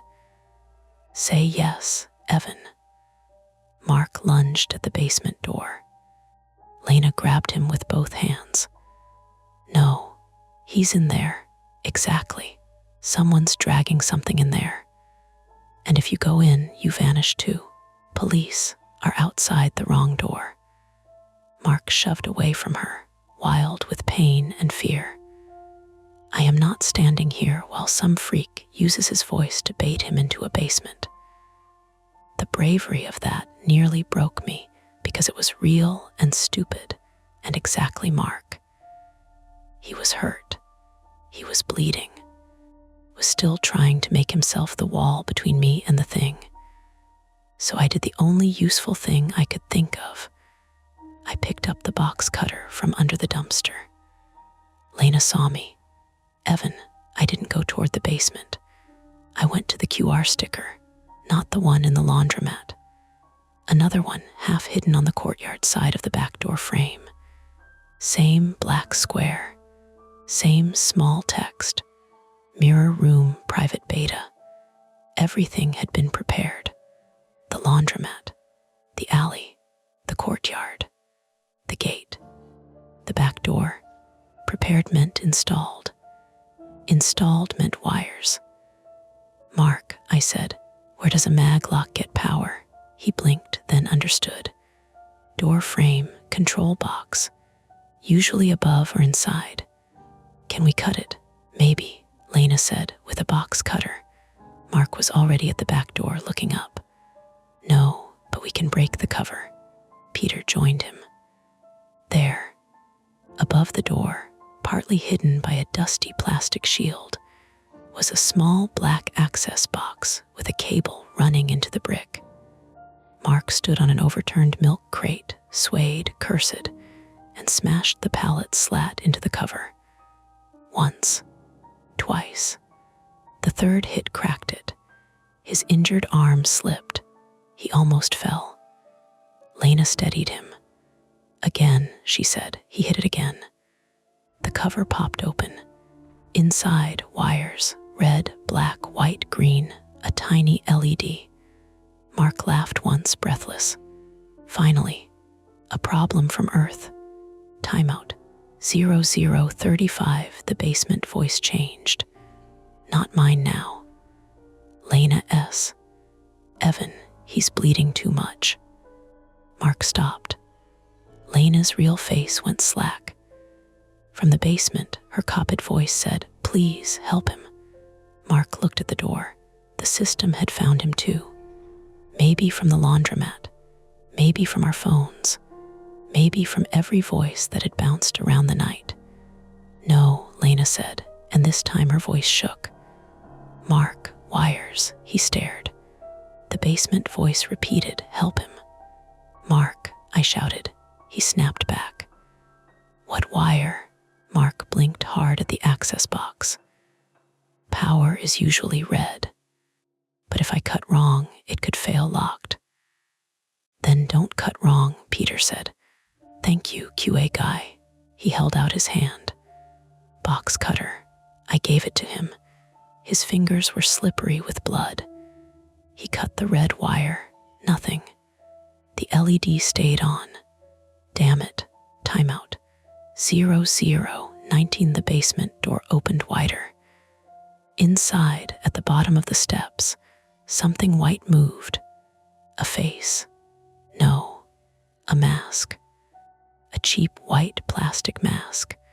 The kind sold at Halloween stores, worn by someone standing in the basement shadow. Real person, real body. One gloved hand on the railing. In the other hand, a tablet glowing blue. Central threat, not ghost, not glitch. A person running prompts from the dark, using the system and our fear like handles. Peter saw the tablet and made a small, devastated sound. That's the admin console. The masked person raised the tablet. The phone under the grease bin chimed. Voice confirmation required the basement speaker. Now using my mother's voice from some stolen voicemail or old cloud backup, said, "Just say yes, honey." That cost me more than I expected. I had not talked to my mother in 3 weeks because she kept asking if New York was too much for me, and I kept pretending it was. My mouth opened. Lena slapped me. Not hard enough to injure, hard enough to turn my face. The sound cracked across the courtyard. I stared at her. She stared back, eyes wet and furious. "Be mad later," she said. Mark cut the black wire. The LED died. The laundromat back door unlocked with a heavy clack. At the same instant, Peter ran at the basement stairs. The masked person retreated. Peter hit the door shoulder first, grabbing for the tablet. The two of them crashed into the stairwell wall. The tablet skidded across the concrete steps, screen flashing. Mark jumped down from the crate and went after it. But the college guy lunged from the ground and hooked Mark's ankle. Mark fell. His head struck the pavement with a dull, awful sound. He did not get up right away. "Mark," Lena screamed. That broke everything open. I ran. Not away, toward the tablet. My shin burned. My socks slipped. The basement voice shouted in 3 different stolen voices at once, overlapping. Mine, Lena's, my mother S. All telling me to stop. Yes, look, please, put it on. I grabbed the tablet off the bottom step. The masked person seized my wrist. Up close, I could see eyes behind the white plastic. Male, maybe 30. Brown eyes, human, frantic. Give it back, he said. I slammed the tablet edge into the stair railing. Once, the screen cracked. He punched me in the side of the head. Light burst behind my eyes. I dropped to one knee, but held on. The world tilted. Brick, steam, Lena's scream, Mark on the ground, Peter grappling with the masked man. I hit the tablet again. It split at the corner. The screen went black. Every speaker stopped. The basement went quiet. The phone under the grease bin went dark. From the laundromat, the back door flew open. 2 uniformed officers came through with flashlights and raised voices, followed by the laundromat worker pointing and crying. Real light, real commands, real hands. Get on the ground. The masked man tried to run deeper into the basement. Peter tackled him at the knees. They both went down hard on the concrete. An officer moved past me. Another grabbed the college guy. Someone yelled for medical. Lena was already beside Mark, pressing fingers to his neck. Pulse, she said, and it came out like a prayer she refused to let become one. He has a pulse. I crawled to them. Mark blinked once. Did we win? He mumbled. Lena laughed and sobbed at the same time. Shut up. My hands were shaking too badly to touch him. Across the courtyard, the police dragged the masked man up the basement steps. His mask had cracked along one cheek. He looked smaller without the dark around him. Peter sat on the bottom step, one eye swelling, both hands raised where officers could see them. The tablet lay broken near the railing. My phone stayed under the grease bin, black and silent. For a few seconds, the world was only ordinary damage. Blood on Mark's sleeve, a cut on Peter's eyebrow, my bare feet numb and filthy, Lena's palm print hot on my cheek, police radios spitting codes, the restaurant fan blowing garlic smoke over all of us like dinner, was still happening somewhere. Then one officer kicked the backpack while clearing the courtyard. The VR headset slid halfway out. It should have been off. It was not. The lenses glowed faintly. No voice came from it. No prompt. No copped mother. No crying baby. Just a tiny reflection in the dark visor. My living room, not the courtyard, the couch, the rug, the window, the bathroom door. Open. I looked away before it could ask me to look closer. And for once, I knew that was not victory. It was only surviving the part that wanted me most. The first police officer who asked me what happened wrote down exactly 6 words before stopping.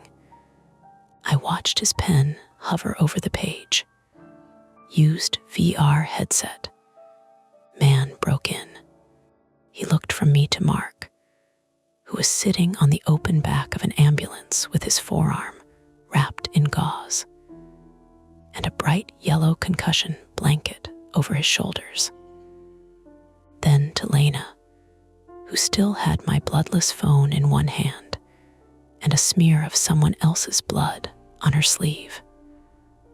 Then to Peter Vale, seated on the curb with 2 officers standing near him. One handcuff looped around his left wrist, but not the right, because he kept insisting he had materials they needed to preserve. The officer looked back at me. Start again, he said, so I did. I started with the headset, the marketplace pickup, the home mirror app, the gray figure, the admin lock, the man at my door, the fire escape, the laundromat, the stolen phone, the courtyard, the tablet. I did not say I still felt like I might be wearing the headset. That part stayed behind my teeth. By then, the courtyard behind WAH and Fold had become a scene. Not a crime scene in the TV way, with rain slicking everything and detectives saying clever things over bodies. It was messier and smaller. 2 ambulances blocking half of 31st Street. Police tape tied crookedly from a parking sign to the laundromat door. A uniformed officer telling angry customers they could not get their wet clothes yet. The restaurant owner in a white apron standing under his exhaust fan, furious and frightened, repeating, "My grease bin. Why my grease bin?" My phone had been retrieved from under it with a pair of blue gloves. The screen was cracked across one corner, but it still worked. That seemed unfair. The tablet was dead. The headset should have been dead. Everything should have broken cleanly, with a satisfying end to it. Instead, my phone lit up when the evidence tech touched it, showing the lock screen photo of me and Mark at Coney Island 2 summers earlier. His beard shorter, my eyes half closed from sun. Both of us holding terrible lemonades like trophies. Normal life, trapped behind glass. Lena had refused the first ambulance ride. "I'm not injured," she told the EMT. The EMT, a woman with silver hair tucked under her cap, looked at Lena's shaking hands. "You sure? I work at Sinai." That wasn't the question. Lena opened her mouth, closed it, and finally let the EMT wrap a blood pressure cuff around her arm. Mark accepted treatment only after Lena told him very calmly that if he passed out in the courtyard, she would tell every nurse in Queens he had tried to treat a box cutter wound with vibes and masculinity. "That's protected health information," he muttered. "You're not my patient. You're mean after trauma.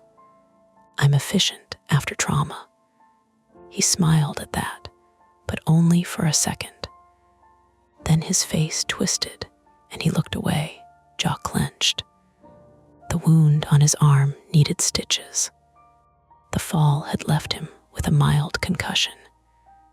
He kept asking the same 2 questions every few minutes, whether I was okay, and whether the guy with the mask had been arrested. The answer to the second one was yes. The masked man's name, we learned before sunrise, was Daniel Rios, 31, male, from Jersey City. Former contract developer. No active warrants. No dramatic villain history that night could hand us like a key. He had a broken nose from Peter tackling him, and a cracked plastic mask in an evidence bag. The college-aged accomplice was named Tyler Boone, 22, male, from Yonkers, a part-time courier and livestream moderator who had apparently been paid to move devices and manage participants. Participants. That word showed up later in the detective's questions, not as accusation exactly, but as a category they were still trying to understand. Did you sign up for any trial, beta test, wellness program? Detective Ruiz asked me at 3 a.m. in a small interview room at the 114th Precinct. Maria Ruiz, 46, female, was compact, tired-eyed, and careful with silence. She wore a navy blazer over a gray sweater and did not perform sympathy. I liked that. Sympathy would have made me feel worse. "No," I said, No waiver, no app permissions you accepted. I almost laughed. I mean, probably. The normal kind. Microphone, room scan, hand tracking. Voice. I don't remember.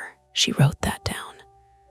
Beside her, Detective Alan Baird, 52, male, leaned against the wall with a paper coffee cup and the expression of a man trying not to hate every piece of modern technology.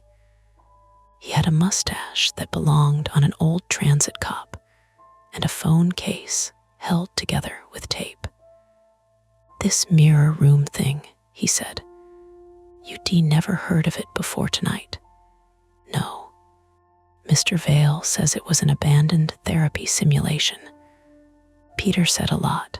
Ruiz glanced up. You don't trust him. I don't know him. But he helped. He also picked my lock. Baird nodded like that made sense to him.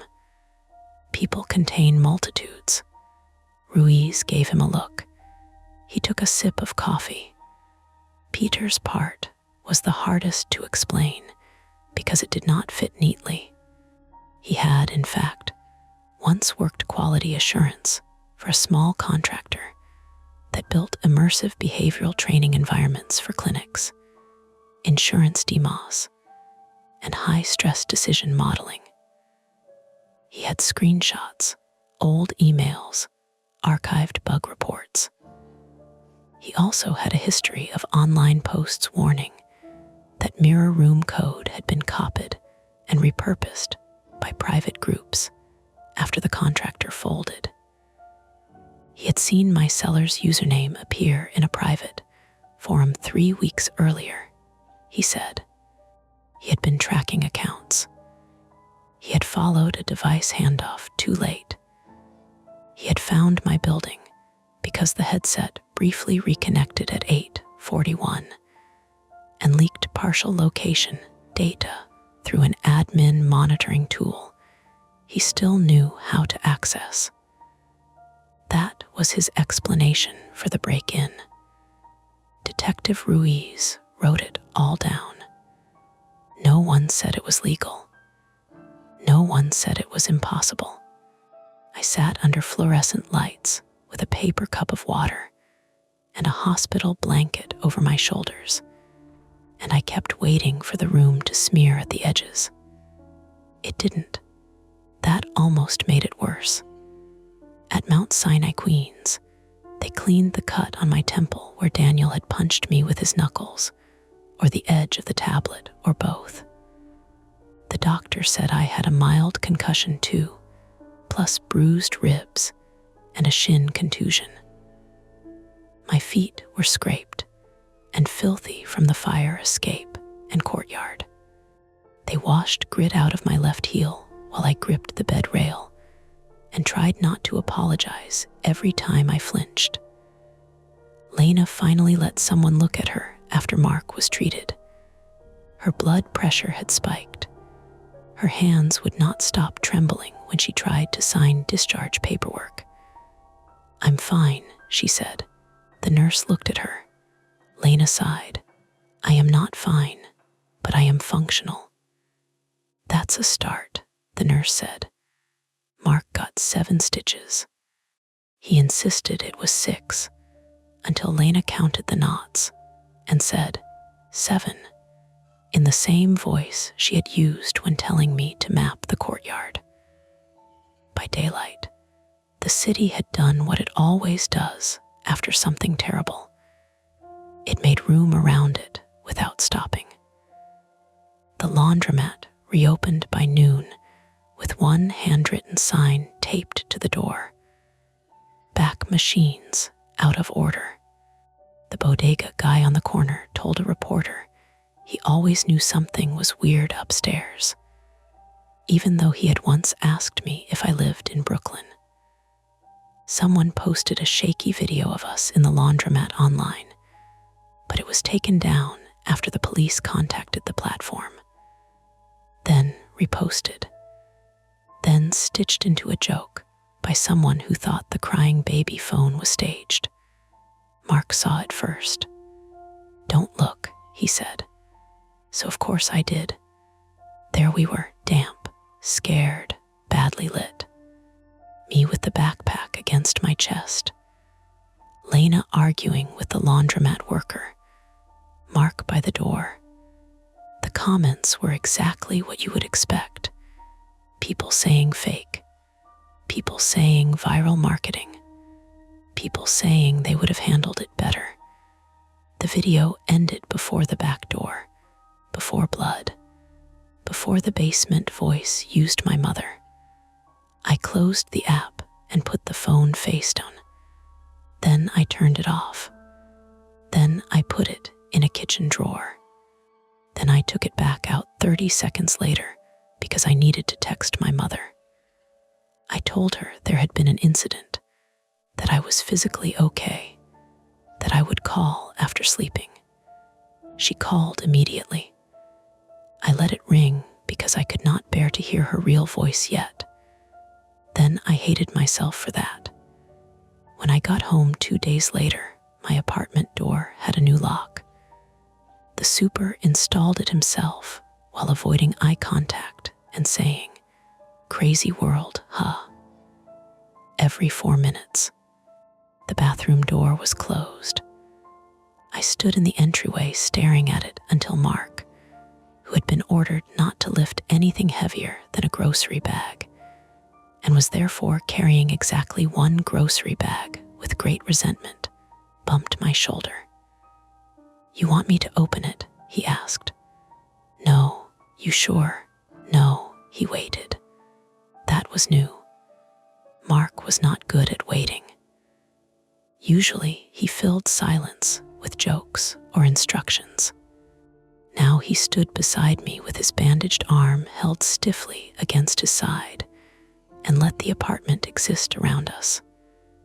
Radiator ticking, refrigerator hum, someone upstairs moving a chair, just a chair, probably. I crossed the hall and opened the bathroom door. Laundry in the sink, towel on the hook, cracked tile by the tub. No person, no portal, no gray placeholder. No meaning except the meaning I had dragged to it. Sat on the closed toilet lid and laughed once, then covered my face because the laugh had nowhere to go. Lena came by that evening with soup I did not ask for and 3 printed pages. "I made a list," she said. "Of course you did. Passwords, device permissions, router reset, credit freeze, account recovery, therapist appointment, tenant complaint, police follow-up. Did you sleep? No. Did you eat?"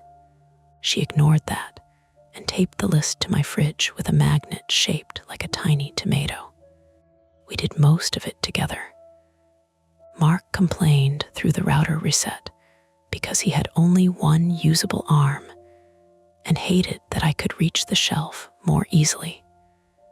Lena changed my account passwords with the grim focus of someone scrubbing instruments.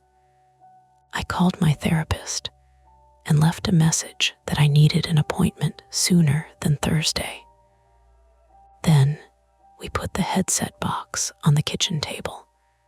Not the headset. The police had taken that. The box had been left behind from the original purchase, along with the charging cable and the folded instruction leaflet I had never read. The box was plain white. On the bottom, beneath a sticker with the model number, Mark noticed a second label. Small, almost transparent. A QR code. None of us scanned it. Mark peeled it off with a butter knife and sealed it in a sandwich bag like evidence, which would have been funny if his hand had not been shaking. "What now?" I asked. Lena looked toward the window. The laundromat sign had been repaired. It finally said wash and fold again. "Now we give that to Ruiz," she said. "And then we don't buy used headsets from strangers." Mark snorted. A hard rule, but fair. Peter Vale was not cleared immediately. That mattered to me.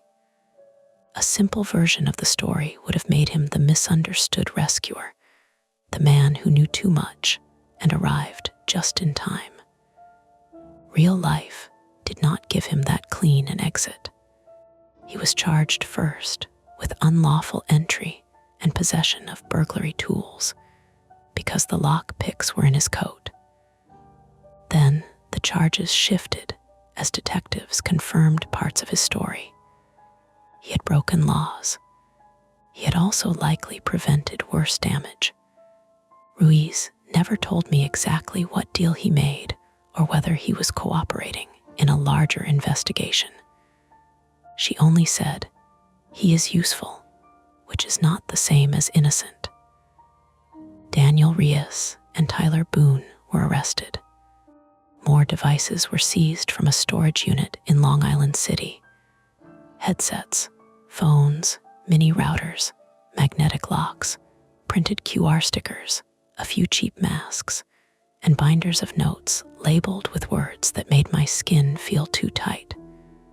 Compliance threshold, retreat preference, vocal triggers, home route completion.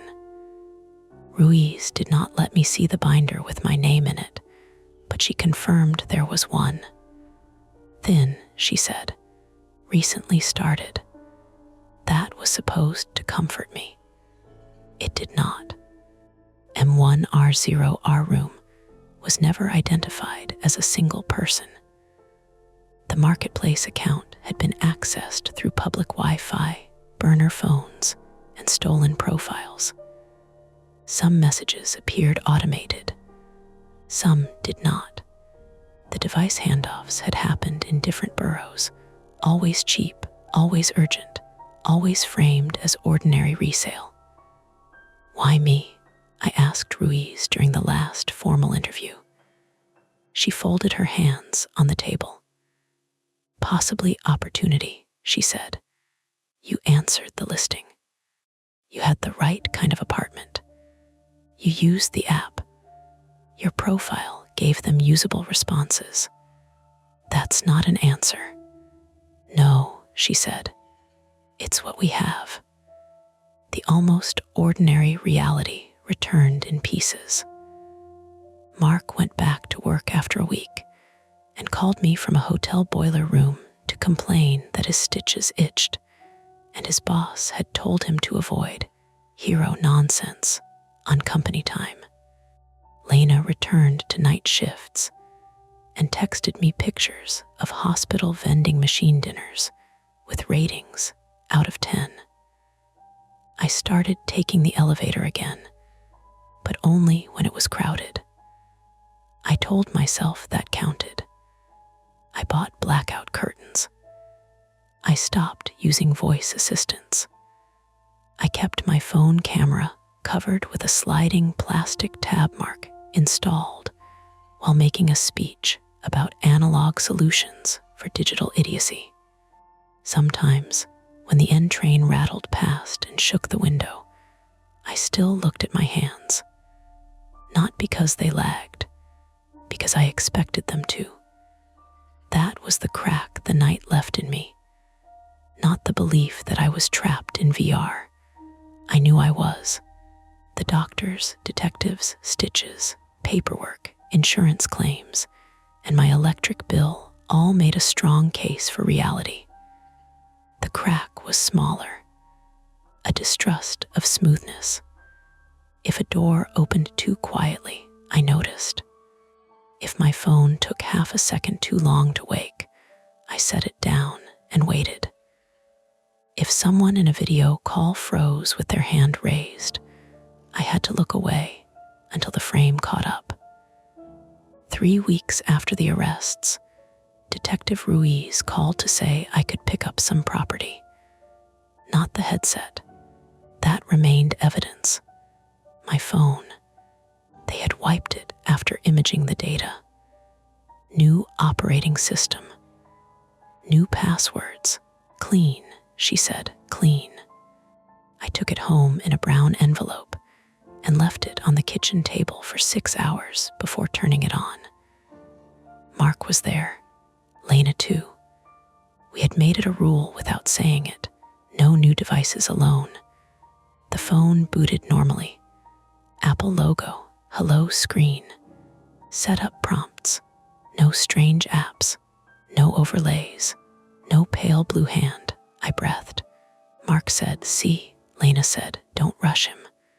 I went through the setup slowly. Wi-Fi. Face ID skipped. Location permissions denied. Microphone permissions denied wherever possible. The phone asked if I wanted to restore from backup. I chose no. Fresh start. The home screen appeared empty except for default apps. Calendar, photos, messages, camera. Then a notification appeared, not from an app, from the system. One item could not be restored. I stared at it. Mark leaned in. That normal, Lena said, probably. I tapped for details. The notification vanished. No error log. No file name. Nothing, just gone. We sat very still. Outside, the laundromat sign glowed steady red. Wash and fold. Complete, repaired, ordinary. From the bathroom, the pipes ticked once. Mark stood and opened the bathroom door without asking. Empty. He checked the tub, the sink. Behind the shower curtain, which I had not used since the night because I had thrown it away and bought a clear one. Nothing, he said. Lena touched my shoulder. System restore errors happen. I know, they do. I know. And I did know. That was the worst part. The explanation was right there. Plausible, boring, clean. But for the rest of the night, I left the bathroom light on. Not because I believed something was in there. Because I had learned that belief was not the gatekeeper I thought it was. Sometimes your eyes accept a thing before the rest of you can argue. Sometimes a door is closed, and you still remember it open. The shadows fade for now, but the stories never end. Don't forget to hit like, subscribe to Mia Horror Stories, and join our community of horror lovers. If you're hungry for more, check out the next video. Just remember, the scariest part is often the one you don't see coming. Hey friends, it's your girl Mia. This is Mia Horror Stories, and tonight's story, my smart thermostat keeps dropping to freezing, and it displays, he is cold, is told in darkness. Green will stay black, so you can simply listen, imagine, and feel every moment without distraction. Trust me, the build-up matters, and the ending is where the real chill hides. So don't look away, and don't leave early. At 2:17 in the morning, the heat clicked off. Not ramped down. Not paused the way it did when the schedule switched from home to sleep. It snapped off with a little plastic tick from the hallway wall, followed by the soft sigh of air dying in the vents above our bedroom door. The kind of sound you only notice when the house is already too quiet. I lay there under the duvet, listening. The next sound was my wife's foot dragging against the sheet. Ben, she mumbled. I heard it. No, look. She had one eye open, her phone lighting her face blue from the pillow. On the screen, the thermostat app showed our house in a neat little graphic, all calming curves and friendly icons. Indoor temperature, 61 degrees F and falling. Target temperature, 32 degrees F. Below it, in the place where it usually said eco mode or sleep schedule, there was a message I had never seen before.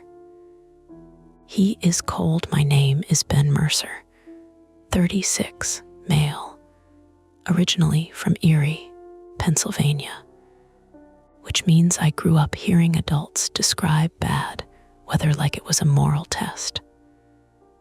Lake effect builds character, my father used to say, while our windows turned white at the edges. I moved to North Carolina 15 years ago and became soft enough that a 40-degree morning made me complain. I work remotely as a claims adjuster for a mid-sized insurance company, which is a dull way of saying I spend most of my week looking at photos of ruined kitchens, dented bumpers, collapsed sheds, and people trying very hard to sound reasonable while asking for money.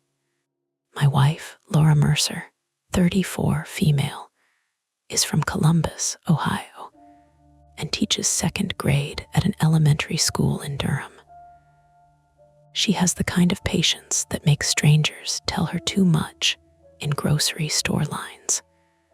She also keeps a mental inventory of every sound our house makes: the refrigerator rattle, the pine branch against the east gutter, the settling pop in the living room wall when the heat runs too long. She knows all of it. So when she sat up fully and whispered, "That's not normal," I believed her before I believed the app. We lived in a narrow rental house in Hillsborough, North Carolina, about 15 minutes northwest of Durham, in one of those older neighborhoods where every property seemed to have been remodeled in a different decade.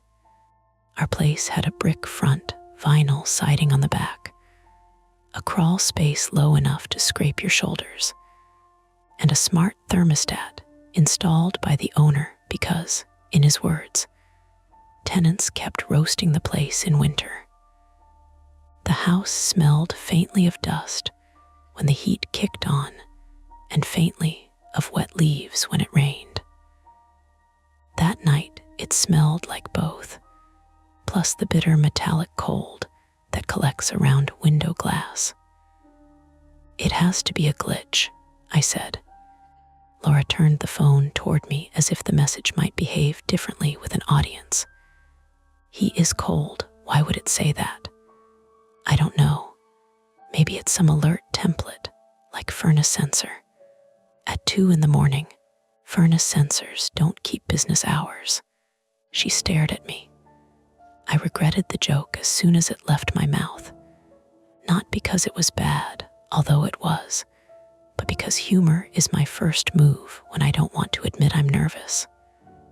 Laura knows that about me. I know she knows.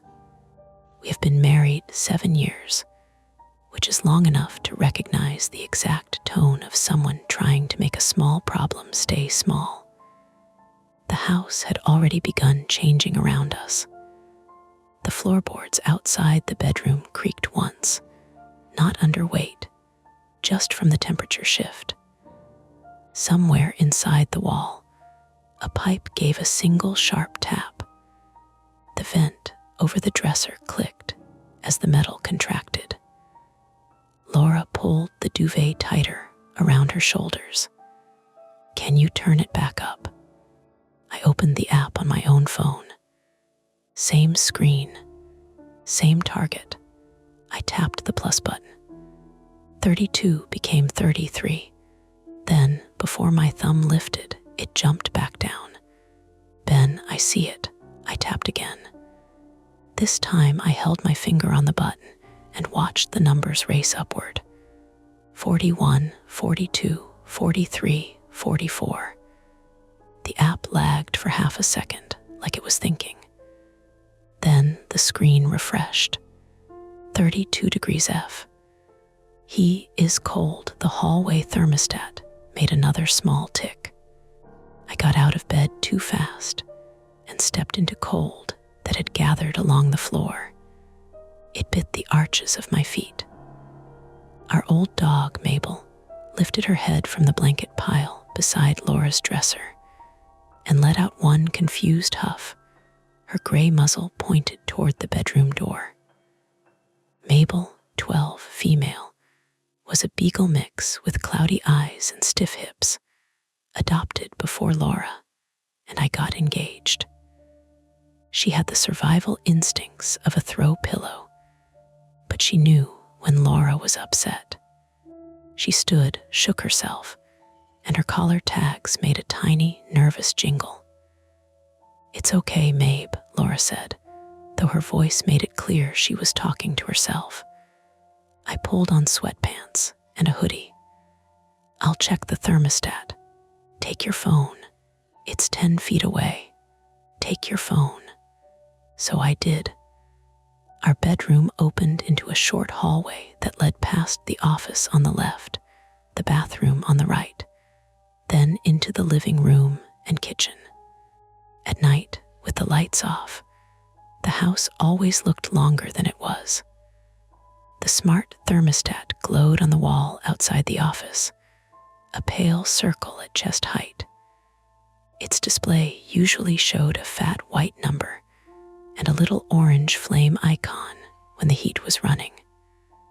That night, it showed 32, and beneath it, in blocky black letters, "He is cold." Seeing it on the wall was worse than seeing it on the phone. The app could be wrong. Apps are wrong all the time. My banking app once told me I had negative $12,000 for a full, thrilling minute. But the physical thermostat was right there, mounted crooked above the return vent, looking like it had decided something without us. I tapped the screen. The menu opened normally. Temperature, mode, fan, schedule, history. No alarms, no error code, no furnace warning. Just that phrase appearing where status text should have been. Laura called from the bedroom. "What does it say?" "Same thing." "Reset it." "Trying." I held the side button until the screen went black. For a second, the hallway vanished except for the small spill of light from my phone and the green dot on the smoke detector above me. Then the thermostat restarted. Logo, loading circle, Wi-Fi symbol, current indoor temperature, 60 degrees F, target temperature, 32 degrees F. "He is cold." Behind me, Mabel's nails clicked into the hallway. She sniffed the baseboard under the thermostat and sneezed. "I don't like crawl spaces." That is the private, embarrassing truth of me. And Laura knows it the way spouses know things you would rather not have named. I can handle emergencies when they have paperwork. I can call contractors, photograph damage, explain deductibles, make lists, compare estimates. But give me a low, dark space under a house with insulation hanging like old skin and spiders in the corners, and something in my chest goes tight and childish. When I was 9, my older cousin shut me in the coal room of my grandparents' basement during a Thanksgiving visit. It could not have been more than 3 minutes. I know that now. At the time, it became a whole separate weather system in my head. The smell of coal dust, the scrape of my palms on concrete, my cousin laughing from the other side of the door until his father dragged him away by the collar. I did not tell Laura that story until the first time our kitchen sink backed up and the plumber asked me to shine a flashlight into the crawl space access. She never teased me for it. That almost made it worse. Standing in the hallway, looking at the thermostat, I had the sudden awareness that the furnace was under the house. "I'm going to check the breaker," I said. Laura appeared in the bedroom doorway with her robe clutched closed. Had put on her glasses, which always made her look more awake than she felt. "The breaker won't make it say that." "I know.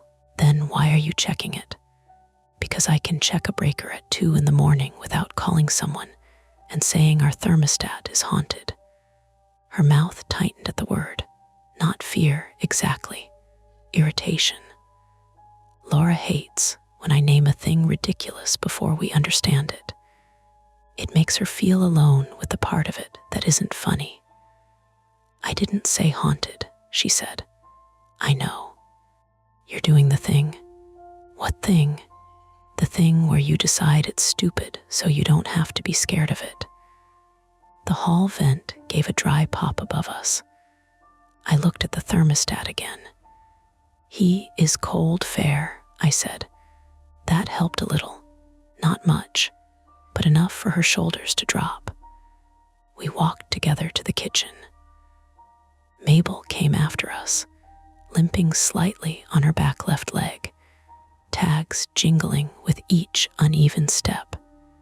The kitchen was at the back of the house, looking out over a narrow yard sloping into a line of bare trees and a drainage ditch beyond. The windows over the sink had gone dark and reflective. I could see us in them, Laura wrapped in blue fleece, me in a black hoodie, both of us looking like people who had been woken up by bad news. The breaker panel was in the laundry nook beside the back door, half hidden behind a hanging bag of clothespins and a broom we never used. I opened the metal door. The hinges complained. Nothing had tripped. Furnace, I read softly. Kitchen, bedrooms, lights, all fine. Could someone have hacked it? Maybe. People hack baby monitors, doorbells, cameras. We don't have cameras. We have that. She nodded toward the hallway, though we couldn't see the thermostat from the kitchen. And it's connected to Wi-Fi. That was true. And it was more likely than anything else my mind wanted to build in the dark. Some bored teenager, some bot, some weird firmware exploit. I had read articles. Everyone had. Smart locks opening, refrigerators joining botnets, thermostats used to harass people after breakups. Usually the solution was changing passwords, factory resetting, updating firmware. Annoying, not deadly. Except the house was getting colder. I opened the thermostat app settings. The account was still under our landlord's email, technically, but he had shared access with us when we moved in. The device name was Hillsborough Rental Maine. The Wi-Fi network was ours. No strange users listed. No recent schedule changes I could see. Then I checked the history. At 2:16 a.m., the log said, manual adjustment, target set to 32 degrees F. By owner. Owner, I said. Laura leaned in. Owner like Mr. Ainsley. Mr. Ainsley was our landlord, though nobody called him Mr. except Laura, because she could not stop being a teacher after 3:30. His full name was Graham Ainsley, 58, male, from Raleigh, a retired HVAC contractor who now owned 4 rental properties, and replied to maintenance texts with thumbs up emojis and voice messages recorded while driving. He was not warm exactly, but he was reliable. The dishwasher leaked in August. He had shown up with knee pads, a shop vac, and a story about copper prices that lasted 20 minutes. He wouldn't be awake, I said. That's not an answer. No, I mean, maybe his account got compromised. Call him. At 2:20, Ben, I looked at my phone. The target temperature still read 32. The current temperature had dropped to 58. Okay, I said. I called Graham Ainsley. It rang 6 times, then went to voicemail. Hi, this is Graham. Leave your name, number, property address, and a brief description of the issue. Text is better. Laura watched me. I hung up and texted, "Sorry to bother you so late." Thermostat keeps setting itself to 32 and displaying weird message. He is cold. Heat won't stay on. Is this you or any system issue? 3 dots appeared almost immediately. That tiny animation felt so out of place that I stared at it without breathing right. Graham was awake, or someone was on his phone. The dots blinked, vanished, blinked again. Then his reply came through. What? Another message. I didn't touch it. Then, send picture. I took a photo from the hallway, my phone camera overexposing the thermostat so the letters looked harsher than they did in person. I sent it. Graham called 10 seconds later. His voice came through thick with sleep and alarm. "Ben, what the hell is that? I was hoping you'd tell me. I've never seen that message." Laura had followed me into the hallway and now stood close enough to hear. Mabel leaned against her ankle. "The app says owner changed it," I said. "I didn't. I swear to God, I didn't. I'm looking right now." I could hear him moving around, maybe sitting up in bed, maybe putting on glasses. A woman's muffled voice asked him something in the background. He covered the phone, said, "It's the Hillsborough house," then came back. "Okay, I see the set point. 32, Jesus. I'm changing it." The thermostat chirped. Target temperature, 68 degrees F. The furnace kicked on beneath us with a low electric hum, then the heavier whoop of ignition. Air began moving through the vents. Laura closed her eyes as warmth brushed down over us. Then the thermostat chirped again. Target temperature, 32 degrees F. "He is cold," the furnace shut off. On the phone, Graham stopped talking. "Graham," I said, "I saw that. What is happening?" "I don't know." Laura spoke toward the phone. "Can you remove the smart function? Make it manual." A pause. Graham exhaled. "Not remotely. You can pull it off the wall, but depending how it's wired, furnace may not run without a call signal. There should be a bypass, but I don't want you messing with low voltage wiring half asleep." "It's 58 in here," I said. I know. Listen, first thing, change your Wi-Fi password. At 2:30 in the morning.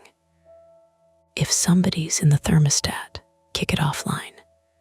That sounded practical enough to steady me. Practical is a handhold. I went to the office, woke my laptop, and logged into the router. The office smelled like stale coffee and printer dust, with Laura's stack of ungraded spelling quizzes on the corner of my desk, because she always migrated into my workspace by Friday. Outside, the heat did not come back on. The floor under my chair was cold enough that my toes curled. I changed the Wi-Fi password to a string of ugly random words and numbers. The router rebooted. Our phones dropped, then reconnected. The thermostat lost its Wi-Fi symbol. For 10 seconds, nothing happened. Then the thermostat screen refreshed. Target temperature, 32 degrees F.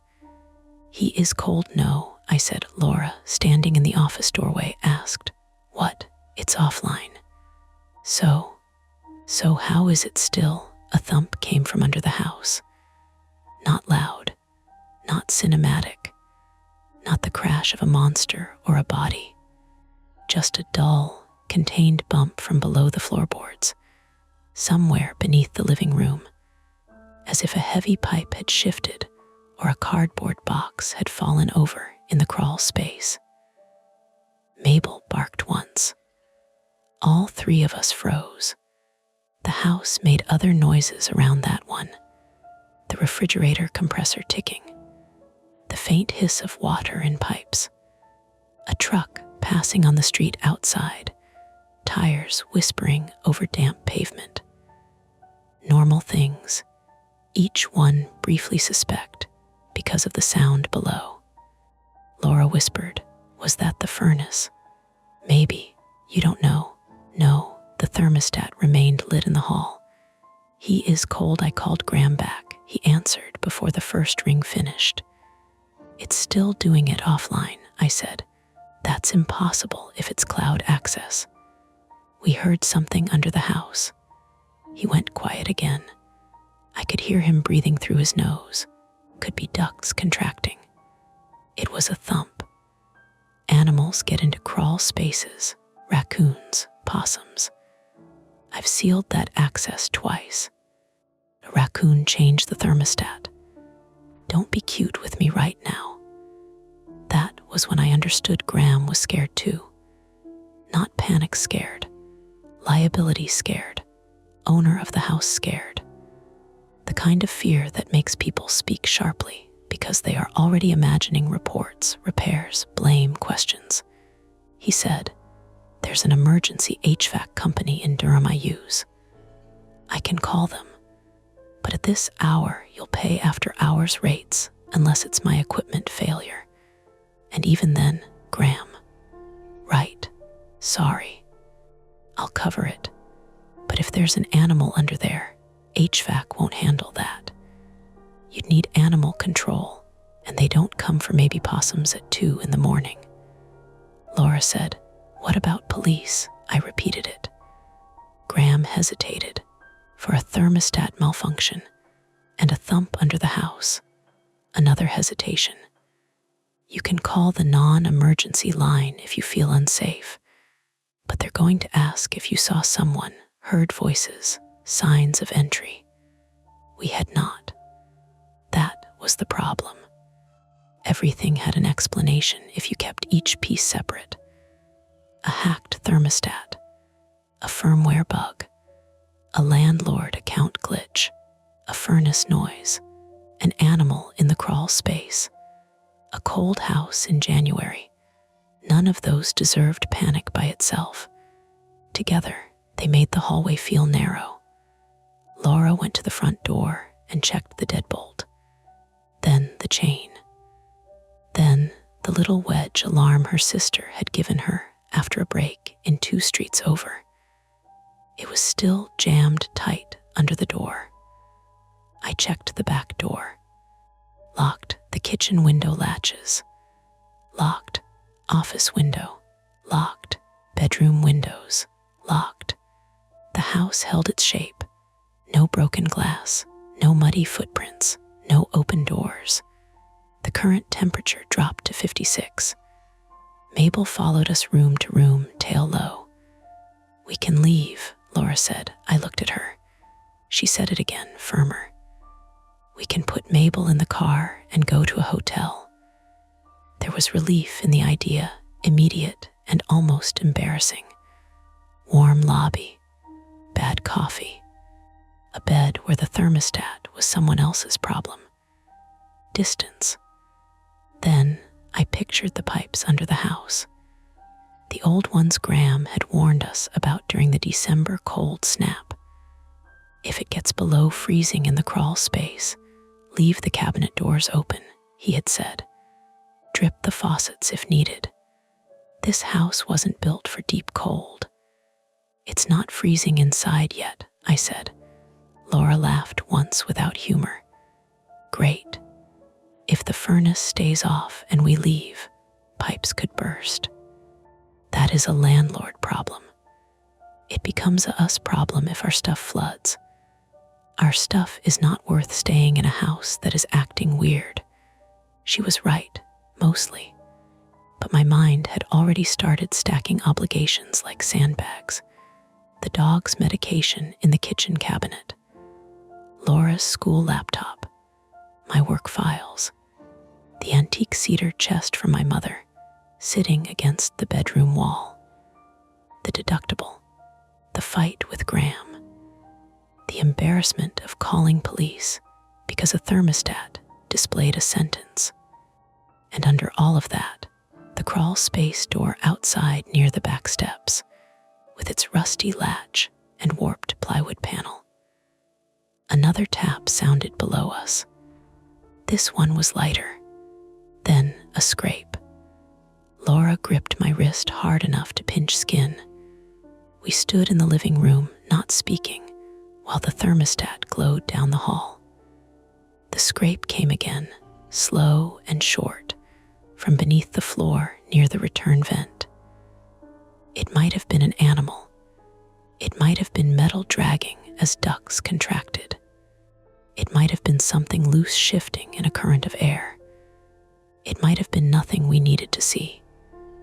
Graham's voice crackled from my phone. I had forgotten he was still there. Ben, I raised the phone. Yeah, I'm getting dressed. I'm 25 minutes out if roads are clear. Don't go under the house. That should have settled it. Do not go under the house is a clear instruction. A sane instruction. The kind I wanted badly to obey. But the thermostat chirped. 68 degrees F. For one beautiful second, the furnace kicked back on. Then another chirp. 32 degrees F. He is cold, and from under the living room floor, directly beneath the vent, came 3 quick knocks. Not a pipe, not settling. Knock, knock, knock. Mabel began to growl, low and trembling, pointed toward the floor. Laura whispered, "We're leaving." I looked at the back door, then at the hallway closet where we kept the heavy flashlight, the one with the cracked rubber grip. Then at the thermostat. The house was dropping degree by degree, and something under it had just answered the heat. We had a choice then. Leave and wait for Graham outside in the car, letting the house go cold behind us, or open the crawl space access long enough to see whether there was an animal, a broken duct, or some other ordinary thing we could explain before it got worse. Laura had her car keys in her hand. I had the flashlight in mine. Neither of us moved. Laura chose first. She slipped her shoes on without sitting down, one heel crushed under her foot, keys clenched between 2 fingers like she expected to need them for more than driving. The sound of the metal teeth clicking against each other was small, but it filled the living room because neither of us was talking. "We're going to the car," she said. "Now." I had the flashlight in my right hand and my phone in my left, Graham's voice still coming from the speaker. "That's the right call," Graham said. "Go outside. Wait for me there. I'm leaving now." The thermostat chirped behind us. Laura flinched so hard her shoulder hit the doorframe. Target temperature, 68 degrees F. The furnace kicked on under the house with that low electrical hum again. A breath later, warm air pushed through the living room vent, carrying the dusty, toasted smell of heat that had been sitting idle in metal ducts. Then another chirp. Target temperature, 32 degrees F. He is cold, the furnace died. From beneath, the floor came a soft, dragging scrape, like something being pulled across the dirt under the joists. Laura did not whisper this time. "Ben door." I nodded, ashamed that she had to say it twice. My feet were still planted in the living room because some stubborn, stupid part of me had begun measuring the situation in property damage. Pipes, furnace, insurance, liability. The kind of words I understood too well. I could already hear the adjuster version of myself asking whether we made reasonable efforts to prevent loss. Laura saw it in my face. "No," she said. "I didn't say anything. You were about to. I was just thinking if the pipes freeze. If there's someone under our house, the pipes can have the house. That shut me up. Graham said, "There's no reason for anyone to be under there." The crawl space door locks from the outside with a hasp. "Does it actually lock?" Laura asked. A pause. "It has a latch," Graham said. "That's not the same." "No," he admitted. "It's not." We moved toward the front door. Mabel limped after us, growling so low it sounded like a motor struggling to start. The front hall was colder than the living room, the old glass around the door leaking night air in thin, invisible lines. I slid the chain free and turned the deadbolt. The metal was cold enough to sting. When I opened the door, the wedge alarm at the bottom screamed. It was a cheap device, all plastic and panic, meant to shriek if someone forced the door.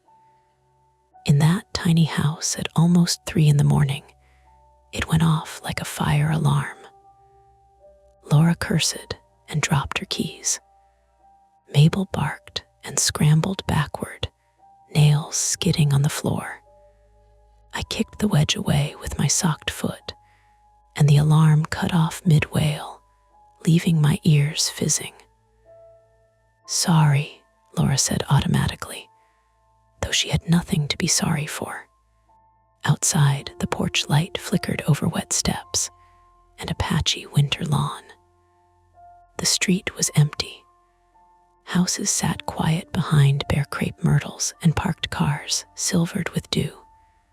Across the road, the Hendersons' inflatable snowman, still left out from Christmas, sagged over itself in the yard, its little internal fan whining weakly. Normal. That was the worst part. The world beyond our door looked bored. I scooped up Laura's keys. "Come on." We got as far as the porch. Her Subaru sat in the driveway under the basketball hoop Graham had never removed. My old Civic was parked at the curb. Both cars were filmed with moisture. When Laura pressed the unlock button, the Subaru lights blinked once. Then nothing. She pressed it again. Nothing. "Battery," I said. It blinked.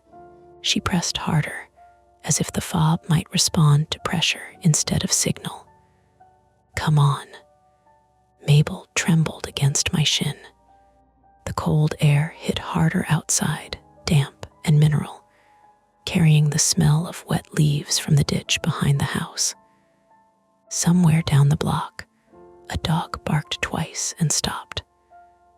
Laura walked quickly to the Subaru and tried the handle. Locked. She jabbed the button again. Nothing. "Use the key inside the fob," I said. "I am aware there is a key inside the fob." That snapped out sharper than she meant. She exhaled through her nose, then dug her thumbnail into the release slot. Her hands were shaking enough that she dropped the little metal key onto the driveway. It bounced once with a clean, bright tick. I bent to pick it up. From the side of the house, near the back steps, something knocked against wood. Not 3 knocks this time. One hard thud. Laura and I both turned. The crawl space access was around that corner, beneath the kitchen window. I could not see it from the porch, but I could picture it exactly. Warped plywood panel, rusty hasp, cinder block step, clay dirt banked against the foundation. Graham had once told me the access had swollen in the humidity and had to be kicked shut. Another thud came. Then a muffled scraping, followed by a sound that was almost human only because of the rhythm. Breath, pause, breath. Mabel barked toward the side yard and pulled backward at the same time, her old body unable to decide which instinct had seniority. Laura said, "Car now." I handed her the key. She opened the driver door manually. The Subaru's alarm went off. The horn blasted in short, furious bursts, lights flashing against the side of the house, against our bedroom window, against Laura's face. She fumbled with the fob, pressing unlock, lock, panic, anything. The horn kept going. "Start it," I shouted. "I'm trying," she climbed in. I opened the back door for Mabel, but the dog refused, legs braced, eyes fixed on the side of the house. I had to lift her, and she yelped because I caught one of her stiff hips wrong. Sorry, I said, my voice too high. The Subaru engine turned over once, then again, then made a dry clicking sound. "No," Laura said from inside. No. The dashboard flickered like a bad fluorescent tube. The alarm died. The porch light seemed louder when it was over. Laura tried again. Click, click, click, dead battery. I stared at the car, then at my Civic on the street. "We'll take mine. My school bag is in here. Leave it. My laptop, leave it." She looked up at me through the open car door, and for half a second I saw the fight in her. The teacher brain cataloging responsibilities, student records, lesson plans, parents waiting for emails.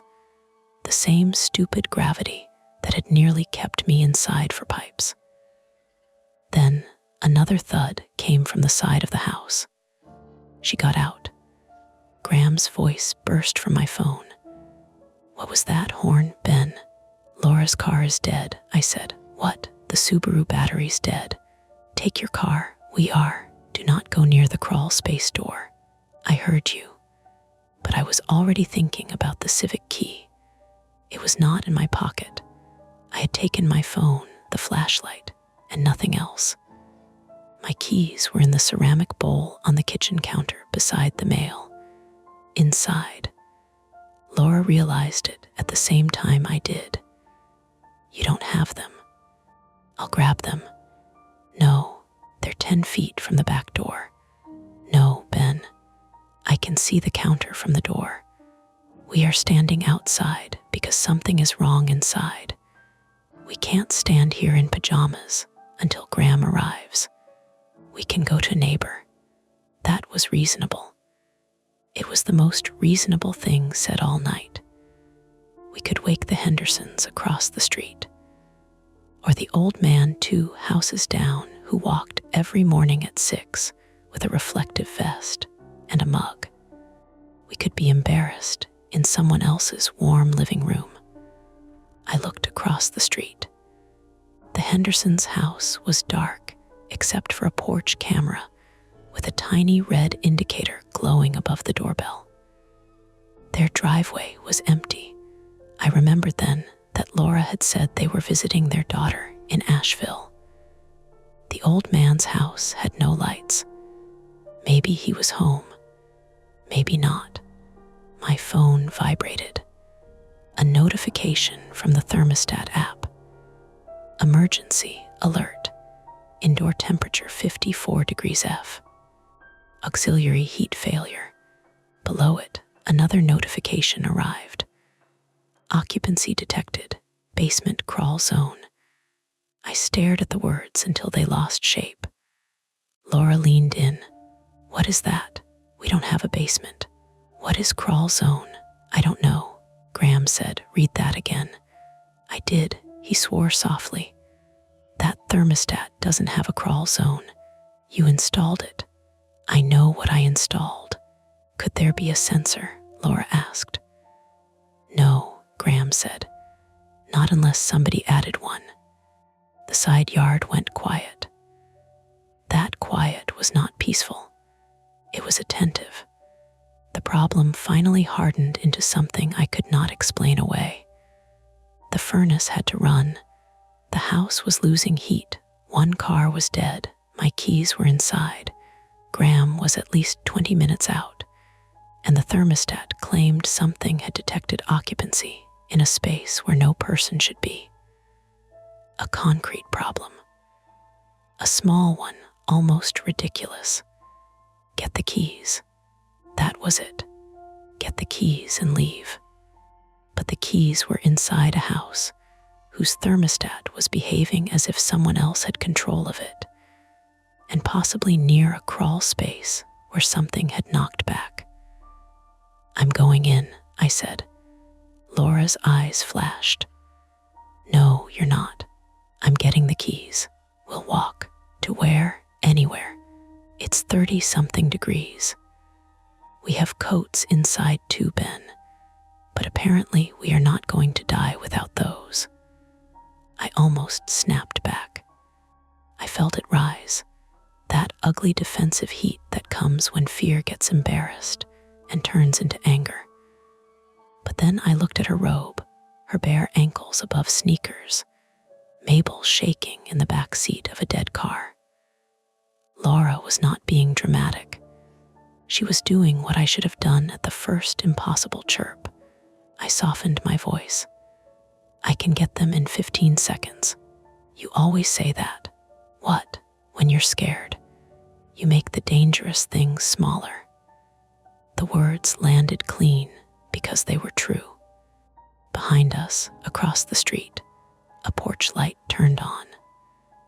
Both of us looked. The old man 2 houses down had stepped out onto his porch in a plaid robe and slippers, holding a phone in one hand. His name was Dennis Harrow, 71, male, a retired mail carrier from Richmond, Virginia, who had introduced himself our first week by telling us exactly which days the recycling truck came and which neighbor let their dog roam. He was nosy in the way that made neighborhoods safer and more annoying. You folks all right? He called. Laura answered immediately. Our car battery's dead and something's wrong with the house. Dennis started down his steps. You need me to call somebody. Police non-emergency, Laura said. I glanced at her. She did not glance back. Dennis stopped at the edge of his lawn and lifted his phone. I can do that. The porch light behind us flickered. Then the front door swung inward, only a few inches, enough for the chain to tap softly against the inside trim. Laura grabbed my sleeve. I had left the door pulled mostly closed, not latched, in the rush with the alarm and the dog. That was the simple explanation. Pressure difference. Old hinges, wind. The house exhaled cold air through the gap. From where I stood, I could see the hallway thermostat glowing on the wall. He is cold, then something else appeared on its display, not replacing the message. Under it, a number. 53 degrees F then. 52 degrees F, Ben, Graham said through the phone. Are you still outside? Yes. The app just locked me out. What? It says my session expired. Password doesn't work. Laura whispered, close the door. I did not move, because the keys were visible. Through the gap, past the living room and into the kitchen, under the weak light above the stove, I could see the ceramic bowl on the counter. My civic keys were in it. The blue bottle opener keychain was hanging over the rim. 15 seconds, maybe less. Dennis had started crossing the street, phone pressed to his ear. Yes, ma'am, I'm at 214 Maple Hollow Road. Neighbors have some kind of trouble with the heat, and they're hearing noises. The crawl space side of the house thudded again. Dennis stopped. He looked toward the sound. What in the world was that? Laura said. Don't go over there. But Dennis, being Dennis, took 2 steps toward the driveway instead of away from it, trying to see around the corner. Sir, Laura said louder. Please don't. The thermostat chirped from inside. This time the sound came through the open door clearly, bright and polite. The porch light went out. dimmed out. The living room behind the door remained lit only by the thermostat and the stove light at the back of the house. The wet yard and street collapsed into gray-blue shapes. Dennis said into his phone, "Power may be going out too." But it was. Across the street, his porch light still glowed. The Hendersons' doorbell camera still showed its red dot. Down the block, Christmas lights blinked on a gutter. Only our porch light had died. Graham said, "Ben, listen to me carefully. There's a shut-off switch for the furnace mounted on a joist just inside the crawl space access. Looks like a regular light switch with a metal cover. If somebody is messing with the furnace wiring, they could be using that." "Somebody," I said. "I don't know. But if the thermostat is offline and still being overridden, either the device is malfunctioning locally or someone has physical access to the wiring." Laura heard enough. "No, absolutely not. I'm not saying go in," Graham said quickly. "I'm saying don't go near that access. If the furnace is being short-cycled, it can crack the heat exchanger or trip safety limits. If the pipes freeze, that's bad. If there's a person under there, that's worse. A person under there." He finally said it.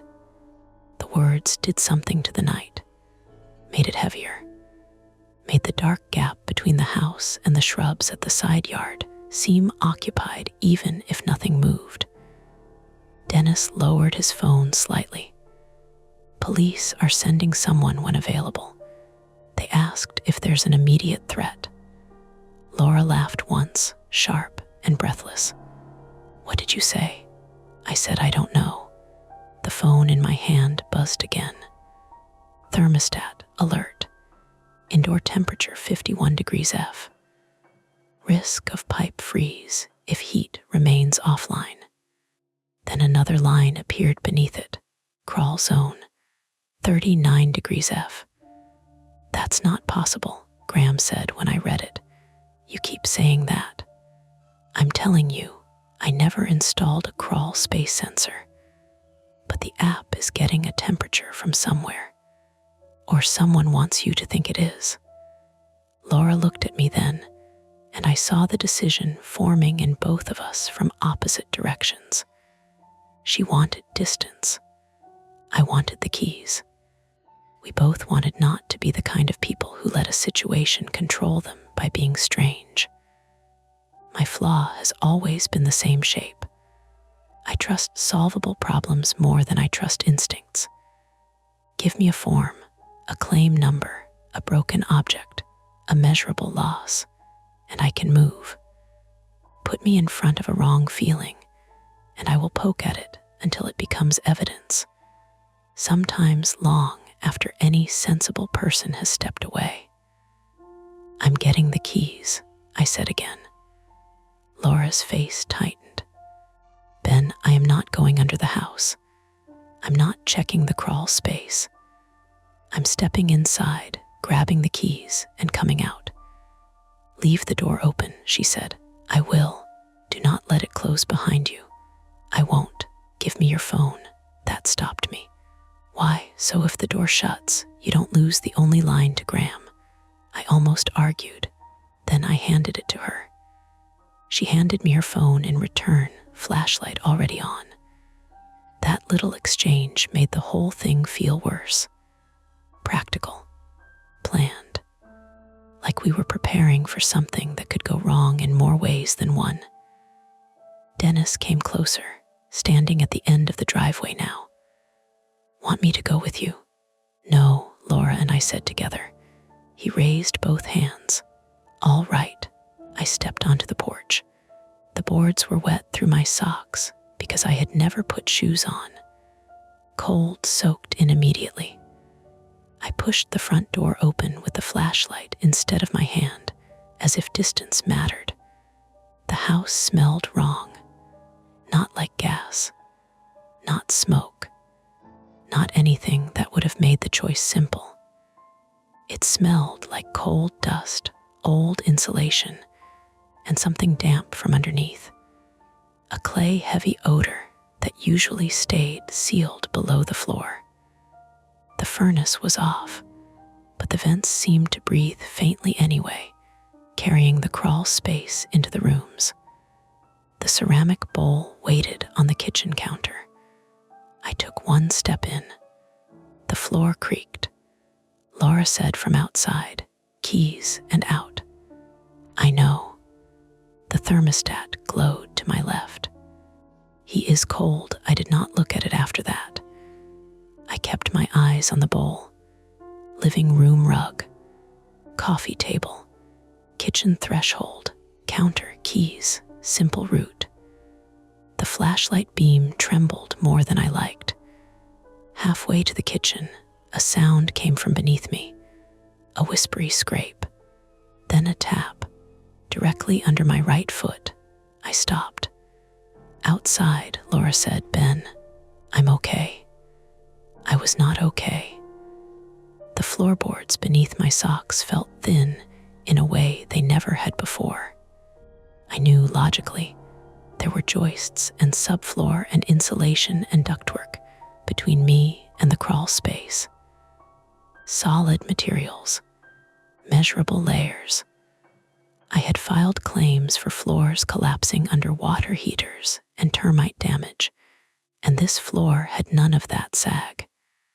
Still, I could feel the space under it. Low, dark, tight. My lungs shortened. I forced myself forward. In the kitchen, the stove light buzzed weakly.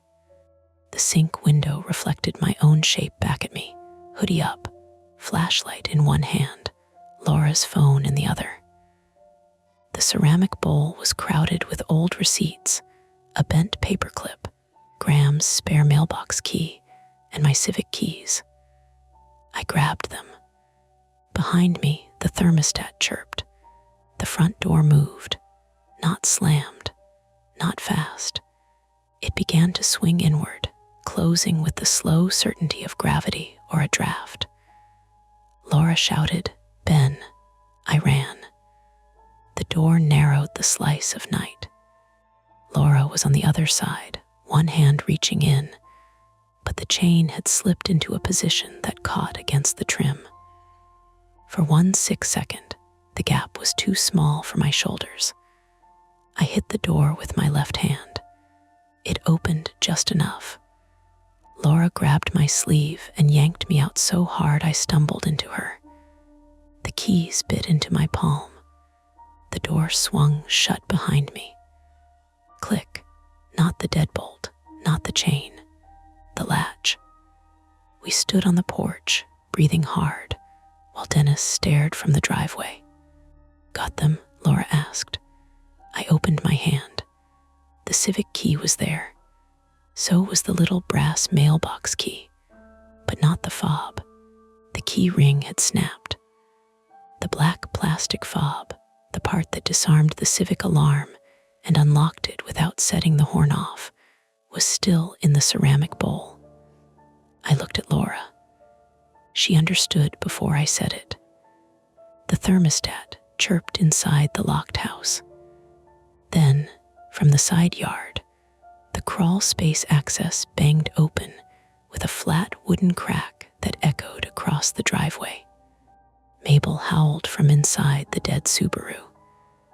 Dennis backed away. Laura gripped the civic key in her fist, her voice low and shaking.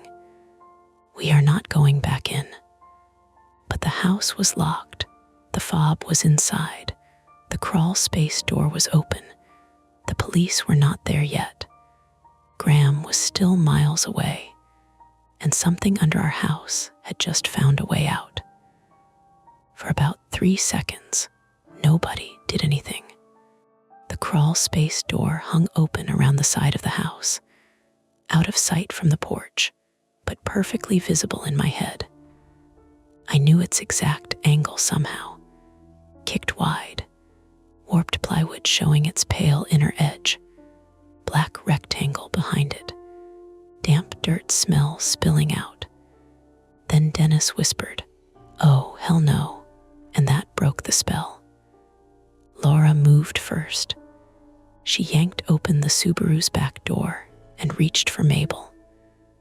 The dog had gone rigid on the seat, paws planted, cloudy eyes fixed toward the side yard. Her growl had turned into a thin, continuous whine. "Come on, baby," Laura said. "Come on." Up. Mabel resisted until Laura got both arms under her chest and lifted. The dog yelped again, and Laura's face folded with guilt. I know, I'm sorry."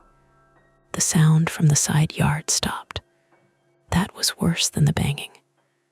Dennis backed into the street, still holding his phone. "Dispatcher says officers are on another call. They're sending somebody, but she said stay in a safe location." Laura gave a short laugh. "Great, which one is that?" I stood with the Civic key biting my palm and stared at my car at the curb. It was maybe 40 feet away. Down the porch steps, across the short walk, over the wet lawn or along the driveway, then to the street. No fob meant I would have to unlock it manually. The alarm might go off, but alarms could be ignored. Engines mattered. "We take my car," I said. "The fob is inside," Laura said. "I can unlock it with the key." "It'll scream." "Let it scream." Graham's voice came from my phone in Laura's hand. "Does the Civic start with the physical key?" "Yes," I said. "Then go. Don't worry about the alarm." Laura shifted Mabel against her chest. The dog was too heavy for her, like that old bones and soft belly and panic weight. "Ben, look." She nodded toward the street. My Civic sat under a sweet gum tree at the curb, nose pointed downhill toward the drainage ditch. Behind it, maybe 20 yards away, the side yard opened into darkness between our house and the low hedge that separated us from the empty Henderson place. To reach the driver's door, I would have to turn my back to that gap. Another small, practical fear, not the crawl space, the space beside it. Dennis said, "I can shine my phone light." "No," Laura said, "stay back. I'm not helpless." "Nobody said you were." The words came out sharp. Dennis blinked, offended despite the circumstances. I hated that moment. The petty human bruise inside a larger danger. Dennis was scared and trying to be useful. Laura was scared and trying to keep him alive. I was scared and pretending the next step was simple, because simple steps are what I do when everything else starts buckling. "Dennis," I said, "stand by your porch. Keep the dispatcher on. If anything moves, say something." He nodded, grateful to be given a job. That was our first attempt. Get to the Civic and leave. We moved in a tight little cluster down the porch steps. Laura carried Mabel, breathing hard through her nose. I held the flashlight in one hand and the key in the other. The porch boards were slick under my socks, and by the time I hit the concrete walk, cold had numbed the soles of my feet. The yard sloped slightly toward the curb. I had never noticed how uneven it was until I was trying to cross it in the dark, while not looking toward the side of my own house. The flashlight beam jumped over wet grass, the mailbox post, Laura's dead Subaru, the black line where driveway met street. Dennis stood across the road under his porch light, small and pale in his robe. The crawl space door knocked once in the wind, just wind. I told myself that. At the Civic, I shoved the key into the driver's door. My hands were stiff enough that I missed the slot and scraped paint. The second try worked. The lock turned. The alarm exploded. It was higher than the Subaru's, more frantic. A shrill electronic yelp that bounced off the houses and made Mabel twist in Laura's arms. Laura nearly dropped her. "Start it," she shouted. I slid into the driver's seat. The dome light came on, weak yellow, showing fast food napkins in the cup holder and an old insurance lanyard on the passenger floor. I jammed the key into the ignition and turned. Nothing. Not clicking. Not grinding. Nothing. For half a second, my mind refused the information.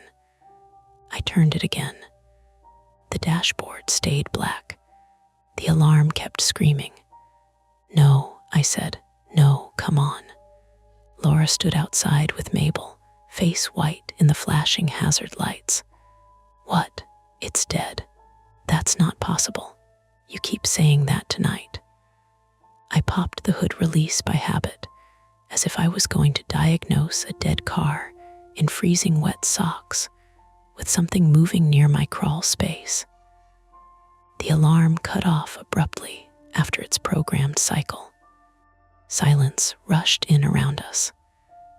Then Dennis called from across the street. "Your interior light's not on."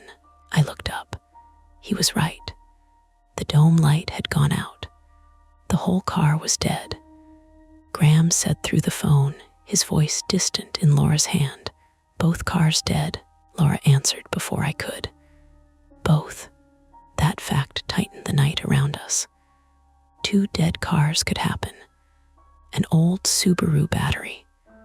A Civic I should have replaced last year. Cold weather, bad luck. But both at the same time, on the same night, after the thermostat and the crawl space door. No, I stepped out of the Civic and lifted the hood. The beam of my flashlight showed the battery terminals. At first, I saw nothing but damp plastic and metal. Then I leaned closer. The negative terminal clamp was loose. Not corroded, not broken, loose. The nut had been backed off enough that the cable sat crooked, barely touching the post. I reached for it and yanked my hand back. "What?" Laura asked. "Terminal's loose. Can you fix it?" "With what?" The answer came from Dennis. "I've got a wrench." "No," Laura said at once. Dennis had already started toward his garage. "Dennis, don't," she shouted. "I am getting a wrench, not storming Normandy." He disappeared into his side door. That was the first partial reveal. My car had not simply died. Someone or something with hands and a tool had made it unreliable. Not destroyed, disabled, quietly, reversibly. The kind of thing you do when you want a car to fail exactly when needed. My fingers started shaking then, not from cold. Laura saw my face. "What is it?" "It's loose on purpose." She looked toward the side yard again. The crawl space door shifted in the dark, its rusty hinge giving a thin complaint. Mabel growled. Dennis came back with a small adjustable wrench and a heavy coat over his robe. His slippers slapped wetly on the pavement as he crossed. "Here, stay in the street," Laura said. He handed the wrench to me from arm's length, like we were doing a hostage exchange. I bent over the engine bay. The metal was cold and slick. I set the clamp properly on the terminal and began tightening. The wrench slipped twice. The second time, my knuckles hit the battery bracket hard enough to split skin. Pain flashed bright and clean. "Damn it," Laura stepped closer. "You're bleeding." "It's fine." "It's not fine. It's a scratch." The third turn caught. I tightened until the clamp stopped moving. Then I got back in the Civic and turned the key. The engine coughed, caught. For one beautiful second, it ran. Laura sobbed once, almost laughing. Then the engine died. The dashboard blinked out. "What now?" she said. I turned the key again. Nothing. I got out and checked the battery. The cable was tight. I followed the black line with the flashlight and saw where it disappeared behind the engine block. Then I saw the second problem. The main fuse box cover was missing. It sat on the ground under the car, face down in the wet leaves. Inside the fuse box, 2 large square relays were gone. I did not know enough about cars to name them in the moment. Later, Graham would say one was likely the starter relay and the other tied to ignition or fuel. At 3:05 that morning, all I knew was that there were empty slots where parts should have been. "They took something," I said. Laura's voice went flat. "Who is they?" I looked toward the house. No one answered. Our first attempt failed completely. The Civic could not move. The Subaru could not move. The street that had looked like an exit had become just another part of the trap. Dennis whispered, "I'm telling dispatch this is a break-in." "Tell them possible person on property," Laura said, her teacher voice taking over, precise and sharp. "Tampered vehicles. Unknown location. We are outside." He repeated it into the phone. The second attempt was to get somewhere lit, warm, and lockable. Dennis's house. It made sense. It was across the street and 2 doors down, maybe 60 yards if we cut across the road and along the sidewalk. His porch was lit, his landline, if he still had one, his doors, his walls. We could wait there until police or Graham arrived. "Come on," Laura said. "We're going to Dennis S." I looked back at our house. The front door was shut. The thermostat glow was visible through the narrow sidelight beside it, a cold circle in the hall. The porch light remained off. Around the side, the crawl space door creaked again. "Ben, I'm coming." We started across the street with Dennis leading, Laura in the middle carrying Mabel, and me at the back walking backward every few steps, flashlight trained on the side of the house. Halfway across, Mabel began squirming. "Stop," Laura said. "I'm losing her." She tried to set the dog down gently, but Mabel's stiff legs folded wrong. Laura crouched to steady her. That was when something white moved in the hedge beside the Henderson driveway. It rose fast. Laura screamed. Dennis shouted, "Jesus." I swung the flashlight so hard the beam streaked across grass and brick and caught 2 round eyes shining back at us. For one wild second, it looked like a face. Then the shape unfolded into an inflatable snowman. The Hendersons' sad Christmas decoration had been tugged loose by the wind or by its own failing fan. It lifted, collapsed, lifted again, its painted smile crumpling and expanding as air pulsed through it. The internal blower made a strained, buzzing whine. Misdirection. Stupid, harmless. None of us laughed. Laura pressed one hand to her chest. "I can't do this." "You can," I said. "Don't coach me." "I'm not. You are. You're using your calm voice." Dennis said, "Leave the dog. I'll carry her." Laura rounded on him. "No." Mabel, as if offended by the whole discussion, limped 3 steps toward Dennis's house on her own, then stopped and looked back at our place. The thermostat app chimed from Laura's hand. She looked at the screen. "Ben." "What?" She turned it toward me.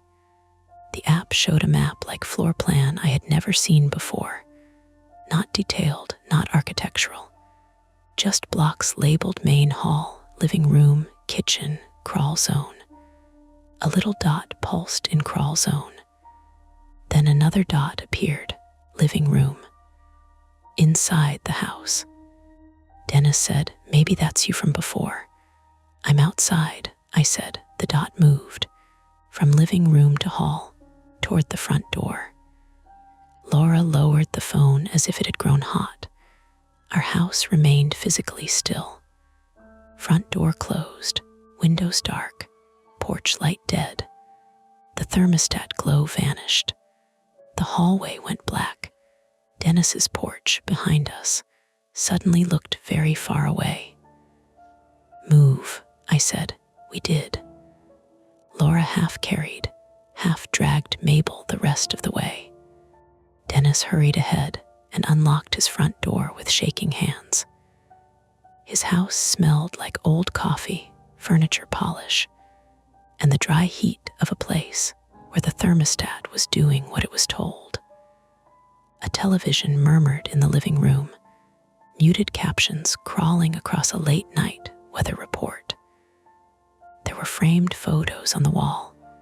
Dennis in a postal uniform, Dennis with a woman who must have been his late wife, Dennis holding a baby in a pink hat. Normal life. Shelves, lamps, a crocheted blanket, a ceramic dish of peppermints. Laura set Mabel on the rug, then bent over with her hands on her knees, trying to breathe. I realized I was panting too. My split knuckles had bled down 2 fingers and dried sticky in the cold. Dennis shut and locked the door, then the deadbolt, then a second little chain. "There," he said, "safe." For maybe 20 seconds, we let ourselves believe it. Then his landline rang. All 3 of us looked at the beige phone mounted on the kitchen wall. Dennis frowned. "Nobody calls that line." It rang again. Laura said, "Don't answer it." Dennis looked at her, then at me, then at the phone. "Could be dispatch." "It's not," Laura said. The phone rang a 3rd time. Graham's voice came from my phone, still in Laura's hand. "Do not answer that." Dennis's face changed. Stubbornness, fear, offense, all fighting under his skin. "This is my house." The 4th ring. I stepped toward it. "Let it go to voicemail." "It doesn't have voicemail," Dennis said. The 5th ring cut off. The kitchen fell quiet, except for the refrigerator hum. Then my phone buzzed in Laura's hand. Not the thermostat app this time. A text from an unknown number. "Tell Dennis to look out his back window." Laura made a sound I had never heard from her before. Not a scream, not a sob. Something caught in the throat. Dennis backed away from the kitchen as if the phone had spit at him. Nobody moved toward the back window, but the house itself invited the geometry. Dennis's front door faced the street. His living room sat to the right. The kitchen ran along the back, with a small window over the sink looking toward his fenced backyard. Then beyond that, through gaps between houses, toward the drainage ditch and the rear of our property. The message wanted us at that window, which meant the sender knew where we were or could guess. "Blinds closed?" I asked. Dennis nodded slowly. "Most of them." The kitchen blind was not. It hung halfway down, crooked, the lower half of the window exposed to the dark backyard. Crossed low, keeping below the sill, and twisted the wand until the slats turned shut. My injured hand left a faint smear on the plastic. Another text arrived. "Wrong window." Mabel barked. A heavy knock struck Dennis's front door. Once. Laura clamped both hands over her mouth. Dennis whispered, "Police." No red and blue lights flashed through the curtains. No radio chatter. No headlights. Just the porch light shining on the other side of the door, and a human-sized shadow interrupting it. A second knock. "Police announce themselves," Graham said through the phone, voice tight. "Do not open it." Dennis called out, "Who is it?" No answer. A third knock, then a voice, low and muffled by the door. "Mr. Harrow." Dennis stiffened. Laura mouthed, "No." The voice came again. "Mr. Harrow, it's Officer Bell. Dispatch sent me." Dennis took one step toward the door. I grabbed his sleeve. "Wait," I whispered. "Ask for a badge number." Dennis swallowed. "Badge number?" A pause. "Sir, open the door." That was not an answer. Dennis looked suddenly old. Not nosy old or stubborn old. Alone old. A man in a robe with 2 frightened neighbors in his living room and someone outside using a police voice badly. My phone buzzed again. Unknown number. "He is colder now."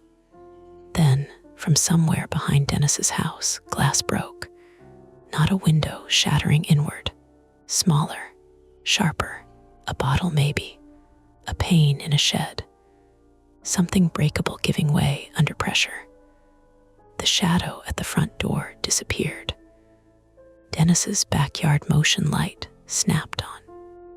Light flooded through the slats in the kitchen, striping the cabinets and floor. Mabel barked again and tried to stand, slipping on the rug. Laura whispered, "They're behind us." That was the second failure. Dennis's house was not a refuge. Whoever was doing this had followed, or had already been watching both houses, and had enough information to call his landline, text my phone, and use the police delay against us. Graham said, "Ben, I'm 5 minutes out." Police could be 2 minutes or 20. Graham 5. A lot can fit inside 5 minutes. Dennis grabbed a fire poker from beside the fireplace. His hands shook so hard the iron rattled against the stand. "No," Laura said. "We stay together." "We can't just stand here," Dennis said. A scraping sound came from Dennis's back door. Not a knock. Metal on metal. Someone testing the lock. We backed into the living room. The geography closed in. Front door to our left, kitchen and back door behind us. Hallway to bedrooms on the right, big front window facing the street, covered by thin curtains. Every exit had become a question. Then lights swept across the front curtains. Headlights. A vehicle turned onto Maple Hollow Road and slowed in front of our house. For 1 second, I thought police. Then Graham's pickup rolled into view, white paint streaked with road grime, amber hazard lights blinking.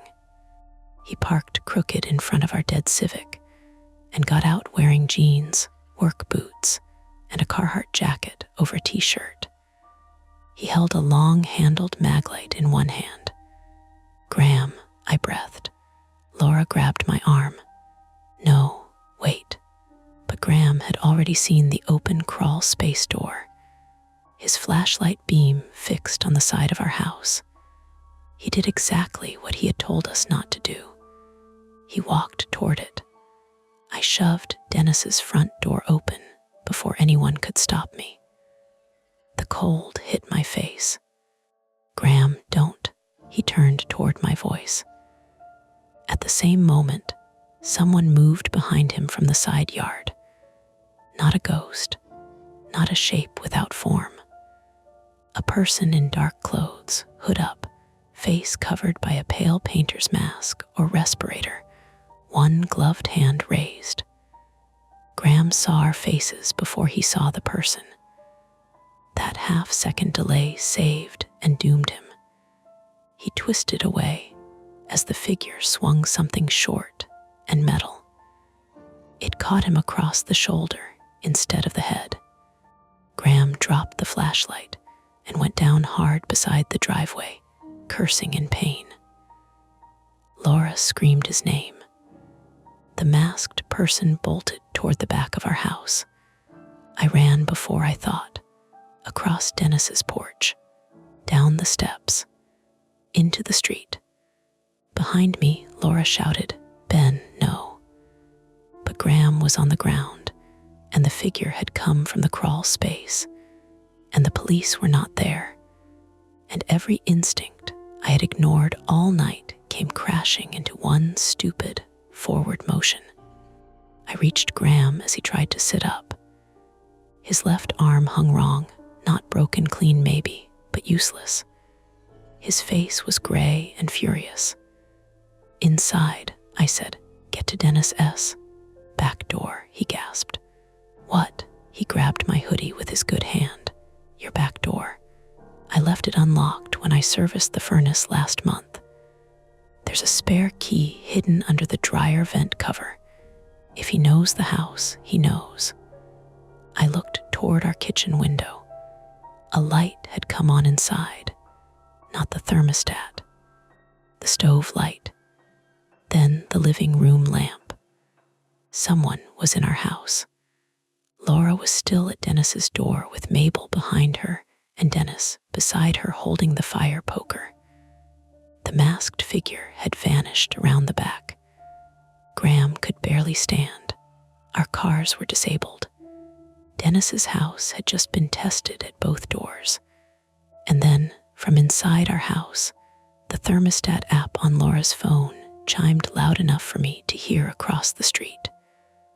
Laura looked down. Her mouth opened. "What?" I shouted. She raised the screen toward me, though I was too far away to read it. Then she yelled, "It says the furnace is locked out." Graham groaned. "Safety limit." "What does that mean?" I asked. "If it's been short-cycled too much, it won't restart until reset." The air seemed to thin. "No heat," Laura called. "No heat," Graham said. "Not without getting under there." A siren wailed in the distance. For 1 second, hope. Then the living room window of our house cracked outward. A spiderweb split ran across the glass from inside impact, but it did not break fully. Something had struck it from within. Once, twice, a third time. The masked person was not escaping. They were driving us away from the front, toward the side, toward the crawl space access. Dennis shouted, "Police are coming." The siren faded the wrong direction, passing somewhere beyond the main road. Not for us. The masked figure appeared in our front doorway. They held something in one gloved hand. The missing civic relays. They tossed them onto the porch. The small black plastic cubes bounced once and disappeared between the boards. Then the figure stepped back inside and shut the door. The lock clicked. Point of no return arrived without drama. A human being had taken our house, disabled our cars, injured Graham, locked the furnace out, and now held the only warm, enclosed place we had. The temperature was dropping. Mabel could not keep walking. Graham could not fight. Dennis's house was no longer secure. And the only way to restore heat or understand the setup was through the open crawl space door at the side of our house. The place I had spent years avoiding. Laura crossed the street toward me, carrying Mabel's leash in one hand and my phone in the other. Her face was wet, whether from tears or cold I could not tell. "Ben," she said, voice shaking but level. "We can't run." Behind her, Dennis helped Graham to his feet. Behind me, the crawl space door creaked open wider in the wind. A damp breath came out from under the house. Clay, mold, cold metal. I looked at the black rectangle beneath the kitchen window. Then I picked up Graham's fallen maglite. I had spent years imagining the crawl space as smaller than it was. That sounds comforting until you're standing in front of it at 3 in the morning with a flashlight in your bleeding hand and a masked man inside your house. Smaller meant tighter. Smaller meant less room to turn around. Smaller meant if someone came in after you, you would not run so much as scrape yourself backward through dirt. The plywood door hung crooked beneath the kitchen window. Its rusty hasp had been bent outward, not broken clean, just forced hard enough to warp the screws. The opening was a black rectangle about 3 feet high, rimmed with damp clay and old spider webs. Cold air crawled out of it along the grass. Laura stood beside me with my phone, her robe pulled tight, Mabel's leash wrapped twice around her wrist. Mabel had given up growling. She stood with her head low and her sides fluttering. Dennis had one arm under Graham's good shoulder near the curb. Graham was upright but pale, his left arm clutched against his chest. Every few seconds, his knees dipped like the ground was trying to take him. "Don't go under," Graham said. His voice was thin. "You just said the furnace has to be reset from under there," I said. "I said it could be. And the back door is compromised. And there's a man in your house." "Exactly." Laura looked at me, and for once she didn't argue right away. That scared me more than if she had. The map on the thermostat app still showed dots.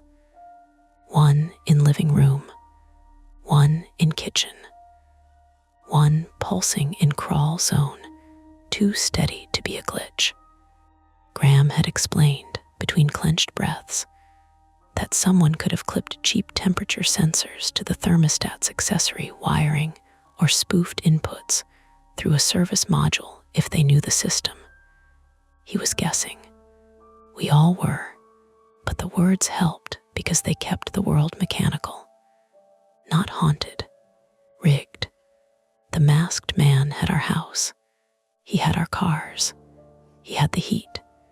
He had the advantage of knowing where doors and vents and wires were. But he had made one mistake. He had gone back inside.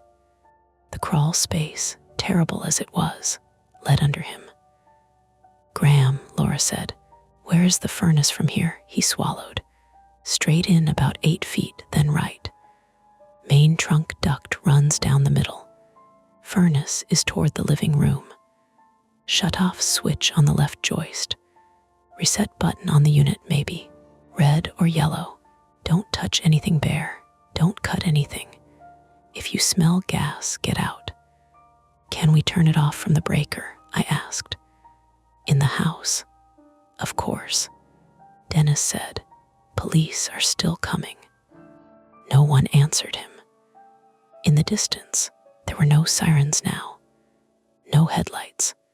Just wet trees shifting behind the houses and the small ticking sounds of our broken night. Laura handed me her phone with the flashlight on, then took mine back because it still had Graham on speaker and the thermostat app open. "If the dot moves from the living room toward the kitchen," she said, "I'll tell you. I'm not going far. You are going under the house." I wanted to say something brave. I wanted to make a joke. Nothing came. She touched my wrist, below the blood on my knuckles. "You do not have to pretend this doesn't scare you." That almost undid me. So I nodded and got down on my knees. The first thing the crawl space took was dignity. There is no heroic way to enter one. You crawl. You put one hand in mud, then the other. You lower your face toward a smell like wet cardboard, mouse droppings, rust, and cold earth. The mag light was too big to hold properly while crawling, so I shoved it ahead of me and followed its beam. The dirt was ridged, where someone had dragged something through it recently. Not animal tracks, knee marks, palm marks, human. My chest tightened so hard that for a few seconds I could not move. Ben, Laura's voice came from outside. I see tracks. Graham cursed softly. I kept going. The clearance was maybe 30 inches near the opening, less where insulation sagged between joists. Pink fiberglass hung in torn strips overhead, brushing the back of my neck. Every touch made me jerk. The floor above me creaked once with weight from inside the house. Laura said, living room dot still there. Kitchen dot still there. Which one is him? I don't know. Neither did I 8 feet in. The maglite beam hit sheet metal. The main duct ran low and silver along the center line under the house, sweating faintly in the cold. To my right, a smaller branch disappeared toward the bedroom. My left, wires stapled along a joist led toward the thermostat wall. And there, zip-tied beside the wires, was a small black plastic box with a green blinking light. Not Graham's. Found something, I whispered. What? Graham called. A box on the thermostat wire, blinking light, zip ties. Don't touch it yet, Graham said. Describe it. Small, maybe 2 inches. Black antenna. Wireless relay, he said. Or sensor bridge. Could be how he's spoofing zones. The box blinked again. Calm, patient. I wanted to rip it off. Instead, I took a photo with Laura's phone. The flash burst white against the joists, and above me, the floor creaked again. This time closer. Laura's voice sharpened. Ben living room dot moved. Where? Hall. I turned my head too fast and banged my temple on a joist. Pain flashed down my neck. Kitchen dot, I asked. Still kitchen. Then there are 2. Silence outside. Then Laura said, very quietly, get out.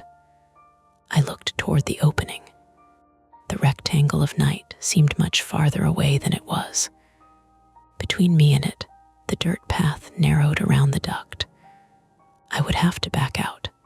Slowly. A sound came from inside the house above me. Footsteps. One set, then another. Not dots, not app ghosts. Real weight crossing floorboards. 2 people. The central threat widened in my head until it filled the crawl space. Not a lone intruder. At least 2. One inside. One possibly under. Or both inside now. Or one waiting near the opening. My breath started coming wrong. Short, loud. I pressed my forehead to the cold duct for half a second. You can do forms, I whispered to myself. Ridiculous, but it worked enough. Forms had fields, this had steps. Find furnace. Reset heat. Kill spoofing box if possible. Get out. I crawled right. Ben, Laura hissed. I'm at the furnace. That was not entirely true, but close enough to become true if I kept moving. The furnace crouched in the dark like a metal cabinet on blocks, ducks feeding from it in thick rectangular throats. The service panel had been removed and set neatly on the dirt. A work light lay nearby, unplugged. Someone had been down here long enough to work carefully. On the side of the furnace, taped with blue painter's tape, was a printed label. He is cold, not on the thermostat. On paper, the letters had been cut from a shipping label, blocky and black. Oh, it was a photograph in a clear plastic sleeve. A young man, maybe 20, pale hair, thin face, smiling awkwardly in a winter coat. I stared at him. Graham, I said. Who is he? What? There's a picture taped to the furnace. Graham did not answer at first. Then, in a voice I barely recognized, he said, "Oh God," Laura said. "Who is it?" Graham breathed once, then again. "My nephew, Ethan." The name sat under the house with me. "Ethan who?" Laura demanded. "Ethan Ainsley, my sister's boy. I is his picture under our house." Graham made a sound like pain, not from his shoulder. "He died in one of my rentals, 6 years ago, not this one." The masked man above us walked across the kitchen. A cabinet opened. Graham kept talking, words spilling now. "Furnace failure, carbon monoxide, old unit, bad exchanger. I bought the property after. It wasn't mine when it happened, but his father blamed me because I'd inspected it once. Said I missed it. I didn't. I swear I didn't." "His father?" I asked. Graham said, "Martin." Above me, a voice called through the floor. "Graham," male, muffled, raw. Graham closed his eyes outside. I could hear it in the way his breath vanished. The voice shouted again from inside our house. "You remember him now?" Laura whispered into the phone. "Ben, get out." The kitchen dot on the app moved, toward the back door, toward the crawl space opening. I looked at the furnace. The service panel was off, wires exposed. The reset button was visible, red and recessed near a warning label. Beside it, the furnace switch on the joist had been flipped off. There was a simple way to restore heat. Flip switch, reset safety, replace panel, maybe. There was also a man coming to the crawl space opening. I moved fast, badly. I flipped the switch. Nothing happened. I pressed the red button. A mechanical click. The furnace blower started with a low whir, then stopped almost immediately. "Panel interlock," Graham said. "Panel has to be on." The panel was 3 feet away across dirt. Behind me, grass rustled near the crawl space entrance. Laura screamed, "Ben, he's coming." The beam of another flashlight cut into the crawl space from outside. I killed my light. Dark slammed down.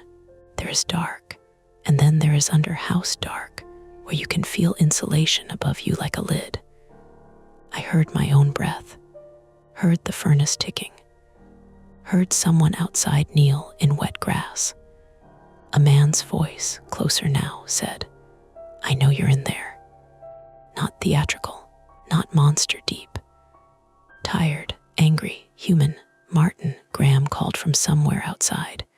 "This is over." The man laughed once. It broke in the middle. Over. He froze on a bathroom floor because you told them the furnace was fine. That wasn't my property. You signed the service tag. Silence. That one hit Graham. The flashlight beam swept left, then right, across the dirt. It passed over the furnace panel, the duct, the knee tracks. I flattened myself behind the furnace housing. My cheek pressed into cold metal. Fiberglass dust scratched my throat. I could see the panel. I could reach it if I stretched. The beam came closer. A gloved hand appeared in the opening, then a knee. Not Martin, maybe. This person was smaller, dark hoodie, pale painter's mask. 2 people. The one entering the crawl space held a metal pry bar. I grabbed the furnace panel and dragged it toward me. It scraped across dirt. The masked person froze. I shoved the panel onto the furnace as best I could, missing the lower slot. It clanged. The masked person lunged. I hit the reset button again. The furnace ignited. Not explosively. No fireball. Just a heavy whoomp and the sudden roar of blower air moving through metal. But in the crawl space, inches from my face, it was enormous. The duct shuddered. Dust burst from seams. The masked person flinched and hit their head on a joist. I drove the mag light forward into their shin. They screamed. Female. The pry bar swung blindly and caught my left forearm. Pain bloomed hot and immediate. My fingers went numb. I thought the bone had broken. Maybe it did. I dropped Laura's phone into the dirt. The woman crawled toward me anyway, mask askew now, hair spilling out from under the hood. I kicked backward, heel hitting her shoulder. She grabbed my ankle. I panicked then. Not brave, not controlled. I thrashed like an animal. My sock came off in her hand. My heel slammed into the duct. She clawed higher, catching my sweatpants. The crawl space shrank to her glove on my leg, and the furnace roaring and the dirt in my mouth. Outside, Laura shouted, "Mabel, no." A beagle bark cut through everything. Mabel, old and limping and furious, shoved her head into the crawl space opening and bit the woman's wrist. The woman screamed again and let go. Laura grabbed Mabel by the harness and dragged her back before the pry bar could swing. The bar struck the edge of the access frame with a wooden crack. I pulled myself toward the opening. Then Martin stepped into view behind Laura. No mask. Late 40s maybe. White male, gray beard, eyes rimmed red, face twisted with grief that had fermented into something harder. He held Graham's fallen maglite in one hand and what looked like a small black phone or controller in the other. "Move away from there," he told Laura. She did not. Dennis came from the side with the fire poker. Martin turned and hit him in the ribs with the maglite. Dennis went down on one knee, wheezing. Not unconscious, not heroic, hurt. Graham tried to stand and failed. The woman in the crawl space was still between me and the opening, clutching her bitten wrist. Her mask had fallen away completely. She was younger than Martin, maybe early 30s, with a narrow face and terrified eyes. "Claire," Martin snapped. "Get out, Claire." She looked at me, then toward the opening, then back at the furnace. The furnace kept running. Heat was moving into the house. The thermostat plan was failing. I saw the black box again on the joist, blinking green. The spoofing relay. I could not reach the opening. I could reach the box. So I lunged sideways and tore it off the wire bundle. The zip ties cut into my fingers. One snapped, then another. The box came free with a handful of low-voltage wire. The thermostat inside the house let out a long electronic shriek. Not a chirp, a failure tone. Claire yelled, "Dad, daughter," then. Martin stepped toward the crawl space entrance. Laura did something I will never stop seeing. She did not run. She did not try to fight him. She grabbed the dead porch wedge alarm from where it lay near the front steps, sprinted 3 steps, and threw it as hard as she could at the kitchen window. It hit the already cracked glass. The pane gave way.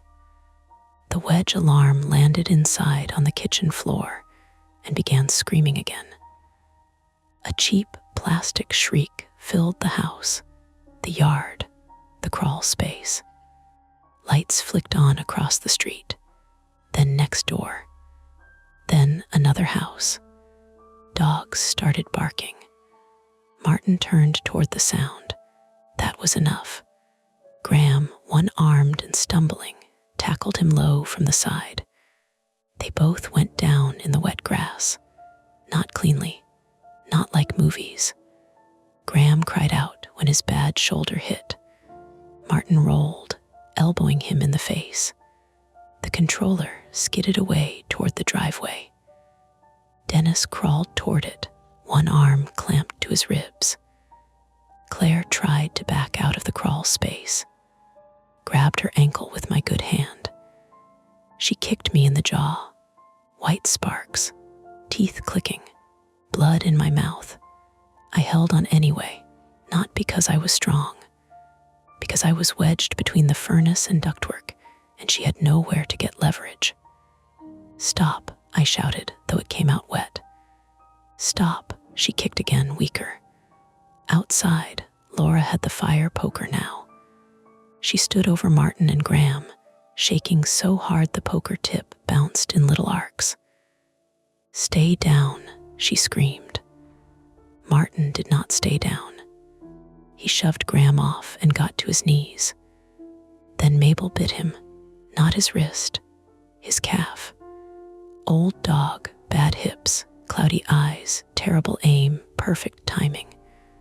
Martin howled and swung the maglite down. It caught Mabel across the shoulder with a dull sound I felt in my chest. Laura made a sound like something tearing. She hit Martin with the fire poker. Once, across the forearm. The maglite dropped. He lunged at her anyway. Dennis reached the controller and smashed it against the driveway with the poker's iron stand he had dragged from his house. The plastic cracked. A little board and battery skittered out onto wet concrete. Inside our house, the alarm kept screaming.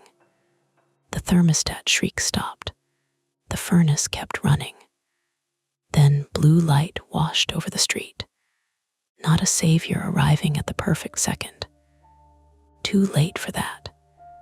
Too late for Graham's shoulder, Dennis's ribs, my arm, Mabel's yelp, Laura's face after she hit a man.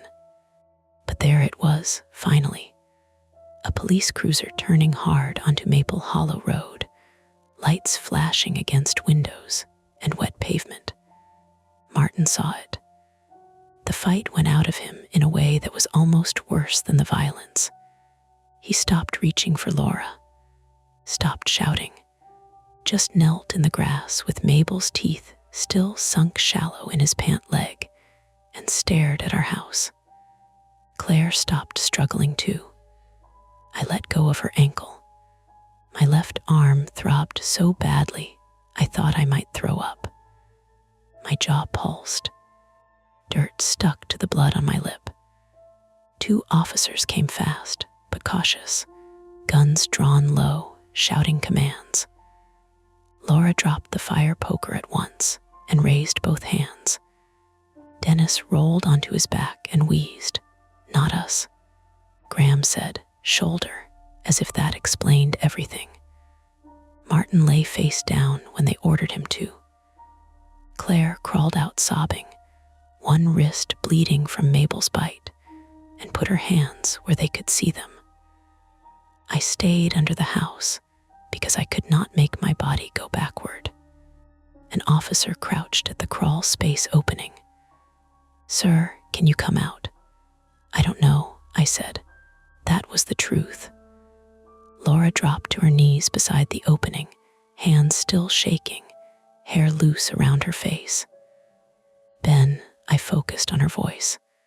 Not the dirt, not the joists, not the low ceiling, her voice. I crawled toward the rectangle of blue light, dragging my left arm close to my chest. Halfway out, my injured forearm caught on the bent hasp, and I shouted so loudly the officer grabbed for me. Pain went white hot, then sickening. Laura helped pull me into the grass. The world above the crawl space was too open, too bright, too loud. I rolled onto my back and looked at our house.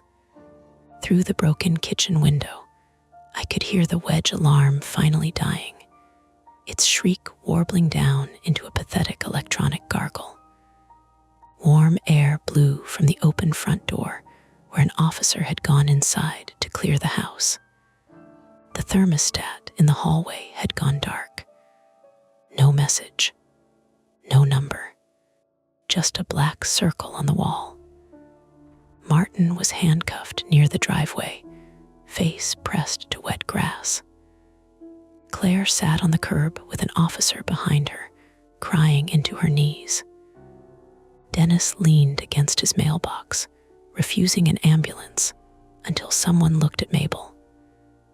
Graham sat on the porch steps, blood under his nose, his bad arm held tight against his body. Mabel lay on Laura's robe in the grass, breathing, hurt, but breathing. Laura knelt beside her, one hand on the dog's ribs, the other reaching blindly for me. I took it. Her fingers were freezing. Inside the house, the furnace kept running like nothing had happened. That was the sound that stayed with me. Not the alarms, not the glass, not the shouting. The heat. A steady, ordinary rush through the vents, pushing warm air into rooms we no longer wanted to enter. The first paramedic who looked at me asked if I knew what day it was. I said, Tuesday. Laura said, it's Thursday. The paramedic looked at her. She looked at me. I said, I work from home.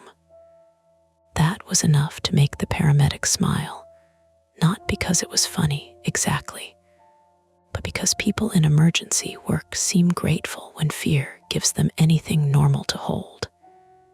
He shined a penlight into my eyes anyway. His name was Adam Pike, 29, male, from Greensboro, and he had the calm, practiced voice of someone who had seen people much worse off, but still knew better than to say so. He told me I probably had a mild concussion, a badly bruised forearm, maybe a hairline fracture, and a cut inside my mouth that would make eating feel personal for a few days. Laura sat on the curb 10 feet away with a blanket around her shoulders, holding Mabel's leash in both hands, even though Mabel was already in the back of an animal control van on her way to an emergency vet in Durham. Laura's hands kept making the leash shorter, winding it around her fingers until they turned pale, then unwinding it and starting over. Is she going to be okay? She asked for the 4th time. The animal control officer, Sandra Bellamy, 46, female from Chapel Hill, had been patient the first 3 times. She was still patient on the 4th. She's breathing steady. That's good. The vet will check for broken ribs, shoulder injury, internal bleeding. We'll call from the clinic as soon as she's evaluated. Laura nodded like a student receiving instructions. Then she said, she hates slick floors. Sandra paused. Okay, at the vet. If they put her on one of those metal tables, she'll panic. I'll tell them. And she's old. She doesn't bite unless she was protecting you, Sandra said. Laura stopped winding the leash. Across the yard, 2 officers stood near Martin Ainsley, while a 3rd photographed the broken crawl space door, the bent hasp, the footprints under the kitchen window, and the place where Dennis had smashed the little black controller on the driveway. Martin sat cuffed in the back of a cruiser, with his head tilted against the window. He had stopped shouting. That made him look less dangerous somehow, which bothered me. The rage had been easier to understand than the stillness. Claire sat in another cruiser, one wrist bandaged, face turned away from everyone. She had not looked at her father since they pulled her from the crawl space. When an officer asked if she wanted medical attention beyond the wrist, she said, ask him if Ethan was cold when they found him. The officer did not answer. Neither did Graham. Graham Ainsley was on our porch steps, wrapped in an emergency blanket that reflected the cruiser lights in nervous silver flashes. His left shoulder had been dislocated. The paramedics had not reduced it there because he was older than he wanted to admit, and because his blood pressure was doing something that made them use careful voices. He kept refusing transport until an officer named Rachel Kim, 38, female from Cary, told him he was free to refuse medical care, but not free to interfere with an active crime scene by passing out on it. That got him into the ambulance. Before they loaded him, he called my name. I went over with Adam's hand under my elbow, which irritated me until I tried walking without it and nearly stepped sideways into the boxwood hedge. Graham's nose had bled down into his mustache. He looked smaller than he had when he arrived, all the contractor's certainty knocked out of him. I didn't know Martin was out, he said. Out of where? He closed his eyes. A treatment place, not prison. He had a bad year after Ethan. Then 5 bad years. The paramedic near him said, "Sir, we need to go." Graham ignored him. "I should have told you, not about him maybe. I don't know about Ethan, about the history." "It was another house," I said. "That doesn't mean it stays there." I had no answer for that. He looked past me toward our front door. An officer had propped it open, and warm air spilled out into the cold night like the house was wasting something precious. Inside, every light was on. Living room, kitchen, hall, bedroom, office. It looked exposed, almost indecent, with strangers walking through it in boots. "I'll pay for the repairs," Graham said. "All of it." Laura, who had come up behind me without me noticing, said, "We're not sleeping here again."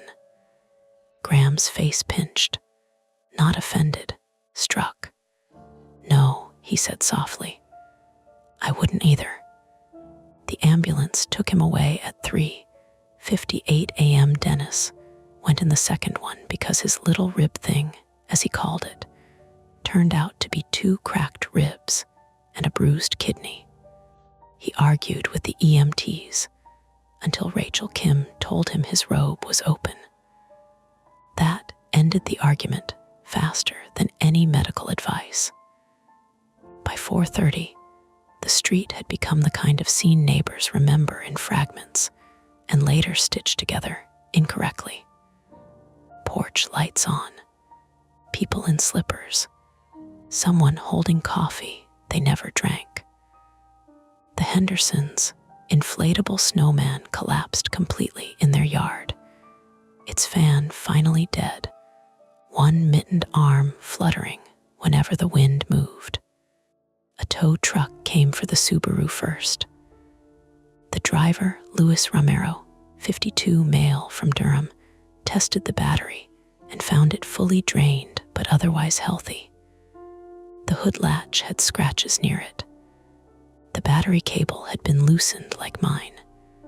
Not removed, just made unreliable. Careful sabotage. Small, patient work. He found a plastic grocery bag tucked behind the front tire too, weighted with gravel. Inside were both relays from my Civic, wet but intact. "They wanted the cars disabled, not stolen," Officer Kim said. "Why leave the parts?" Laura asked. Kim looked toward the house. Control, maybe theatrics. Maybe they planned to put them back after. After what? Kim did not answer immediately. That was one thing I appreciated about her. She did not fill the space with guesses. Finally, she said, "After whatever they came here to make happen." Inside the house, crime scene technicians found 3 more devices. One was taped behind the return vent in the living room. One was zip-tied to the thermostat wiring in the wall, which meant someone had removed the thermostat faceplate at some point before that night. The third was under the kitchen sink, plugged into the outlet where we kept the dishwasher and garbage disposal. It had a cheap microphone, a temperature probe, and a little cellular transmitter taped together with black electrical tape. Graham had not imagined that part. The system had not been haunted. It had been assembled, piece by piece. That should have made me feel better. It did not. The back door lock showed no damage. The spare key under the dryer vent cover was gone. Graham admitted, in a statement given later from a hospital bed, that he had used it during a furnace service visit and put it back without thinking. Martin had known Graham's habits. Maybe he had followed him. Maybe Claire had. Maybe they had watched long enough to learn when Laura left for school, when I walked Mabel, when Dennis checked his mail, which neighbors traveled after Christmas. The police found a backpack under the Hendersons' hedge containing a pry bar, wire cutters, 2 painter's masks, spare batteries, zip ties, a roll of blue painter's tape, a printed photo of Ethan, and a folded copy of a local news article from 6 years earlier. The headline was plain. That made it worse. Young man dies in carbon monoxide incident at rental home. Ethan had been 19. Home from community college for winter break. Sleeping in a converted downstairs room while visiting a friend. The furnace in that property had failed overnight. The article named the property owner, not Graham. It mentioned prior service visits by an HVAC contractor, unnamed. Graham had not owned the house. He had inspected the furnace 7 months before Ethan died. The report later found a cracked heat exchanger that may not have been detectable during prior routine service. That phrase did not absolve anyone when you read it at 4 a.m. on a phone with cracked glass. It just moved the guilt around until everyone had a little.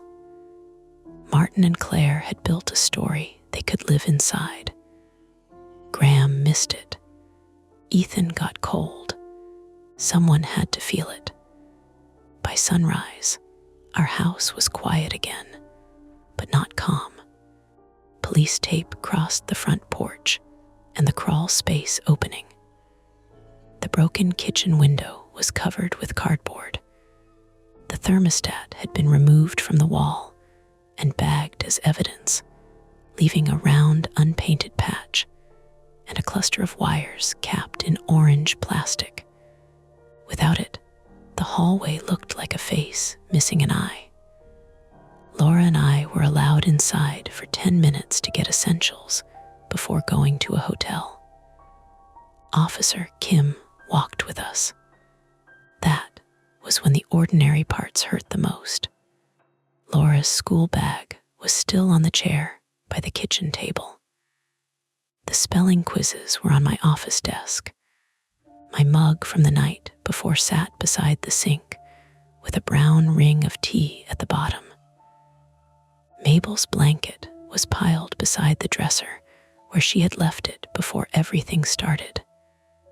One corner was still warm from the heat. Laura picked it up and pressed it to her face. No big sob, no collapse, just one breath that shook all the way down. I went to the ceramic bowl on the counter and found the broken key ring.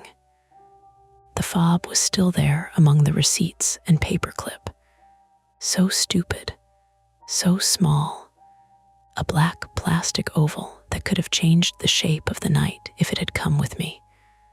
I put it in my pocket and then took it back out. I did not want it. Officer Kim noticed. Evidence? No, I said, just mine. She gave me a plastic bag anyway. At the hotel, we did not sleep.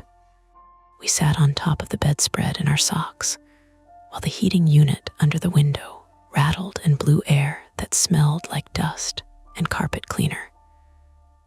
Laura called the emergency vet every 40 minutes until they finally told us Mabel had no internal bleeding, bruised shoulder, 2 cracked ribs, pain medication, observation. Guarded but stable, the vet said, and Laura repeated those words like they were a spell, then got angry because she hated spells. My forearm was not broken, just badly bruised and swollen, with a deep contusion that turned purple by evening. My jaw ached for a week. Dennis spent 2 nights in the hospital and then sent us a text that said, "Tell Laura I'm buying a real security system and she can yell at me about the settings." Graham sent one message through Officer Kim, not directly. "I understand if they never want to speak to me. Tell them I'm sorry." Laura read it twice and set the phone face down. "We don't owe him forgiveness today," she said. "No, maybe not ever. No." But a few days later, she asked if he was still in the hospital. That was Laura. Boundaries first. Humanity leaking through anyway. The legal part moved slower than fear does. Martin Ainsley was charged with burglary, assault, stalking, vehicle tampering, property damage, and several counts tied to electronic harassment and unlawful surveillance. Claire was charged too, though her lawyer argued coercion almost immediately. She had lived with Martin for years. She had helped assemble the devices. She had entered the crawl space with the pry bar. She had also been crying before police even reached her. Both things could be true. That is one of the uglier lessons of adult life. People can be victims and still hurt you. The police never found evidence of a third person. No hidden accomplice. No supernatural explanation. No impossible device. The thermostat company confirmed that the phrase, "he is cold," had been pushed through a local service interface after Martin obtained Graham's installer credentials. The credentials had been saved in an old email account Graham had not used in years, protected by a password his sister could apparently guess because it included Ethan's birthday. That detail stayed with me, not because it was clever, because it was sad. A whole night of terror built partly out of recycled passwords, spare keys, neglected grief, and the assumption that nobody checks the crawl space unless they absolutely have to. 2 weeks later, Laura and I moved into a furnished apartment in Durham with baseboard heaters controlled by plain white knobs. No app, no schedule, no learning mode, no glowing circle on the wall. When the landlord proudly mentioned a smart lock upgrade coming in spring, Laura said, "We'll use a key," in a tone that ended the conversation. Mabel came home with shaved patches, pain meds, and a new hatred of anyone wearing a hood. She slept between us for the first month even though the apartment lease said no dogs on furniture. Laura printed the vet bill and taped it to the fridge beside a grocery list. Not to remember the cost, to remember that Mabel had survived. Dennis visited after his ribs healed enough for him to complain recreationally. He brought a foil-covered casserole and stood in our apartment doorway, looking embarrassed. "My sister made it," he said. "I supervised." Laura hugged him carefully. He pretended not to wince. He and I never talked directly about the moment he reached for the smashed controller or the way Martin hit him. Instead, he told me he had installed motion lights bright enough to interrogate raccoons, and 3 cameras facing his driveway, front porch, and side gate. Then he lowered his voice and said, "No indoor ones, though." "Good," I said. "Feels like inviting eyes." Yeah, that was all. Graham sold the Hillsborough house before spring. I know because the listing showed up online, staged with rented furniture, new flooring, fresh paint, and no mention of the broken kitchen window or police tape. The crawl space door had been replaced with a neat black metal access panel and a proper lock. The description called the home updated, efficient, full of character. I stared at that phrase for a long time. Full of character. Laura closed the laptop. "Don't," she said. "I just wanted to see." "I know." We went back to making dinner. Pasta, jar sauce, bagged salad. Ordinary food in an apartment, kitchen too small for both of us, unless we moved like people on a ferry. The baseboard heater clicked beneath the window. Laura froze. I froze too. Then it clicked again. Metal warming, nothing else. She turned the knob down, then up, then down again. The heater obeyed. We both laughed a little, but it was thin. The thing about almost ordinary life is that it does come back. Bills, laundry, dental appointments. Laura grading papers with one hand on Mabel's back. Me opening claim files and looking at photos of other people's damage, trying not to imagine what the photos do not show. But ordinary life came back with seams.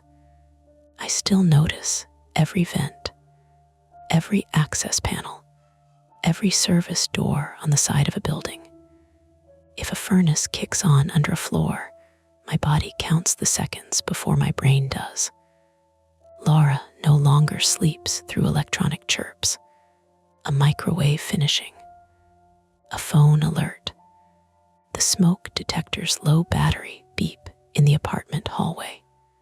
They all bring her upright before she is awake. We did not keep the thermostat app. Obviously, I deleted it from my phone in the hotel while Laura watched. Then, 3 months later, when I traded in the Civic, because neither of us could sit in it without hearing the dead ignition, the dealership needed me to wipe my old phone from the car's Bluetooth. I opened settings and found a list of remembered devices. Civic audio, Laura's Subaru, bedroom speaker, Hillsborough rental main. I stared at that last one until the salesman asked if I needed help. "No," I said. I tapped "Forget this device." The screen asked me to confirm. I did. For 1 second, the phone lagged.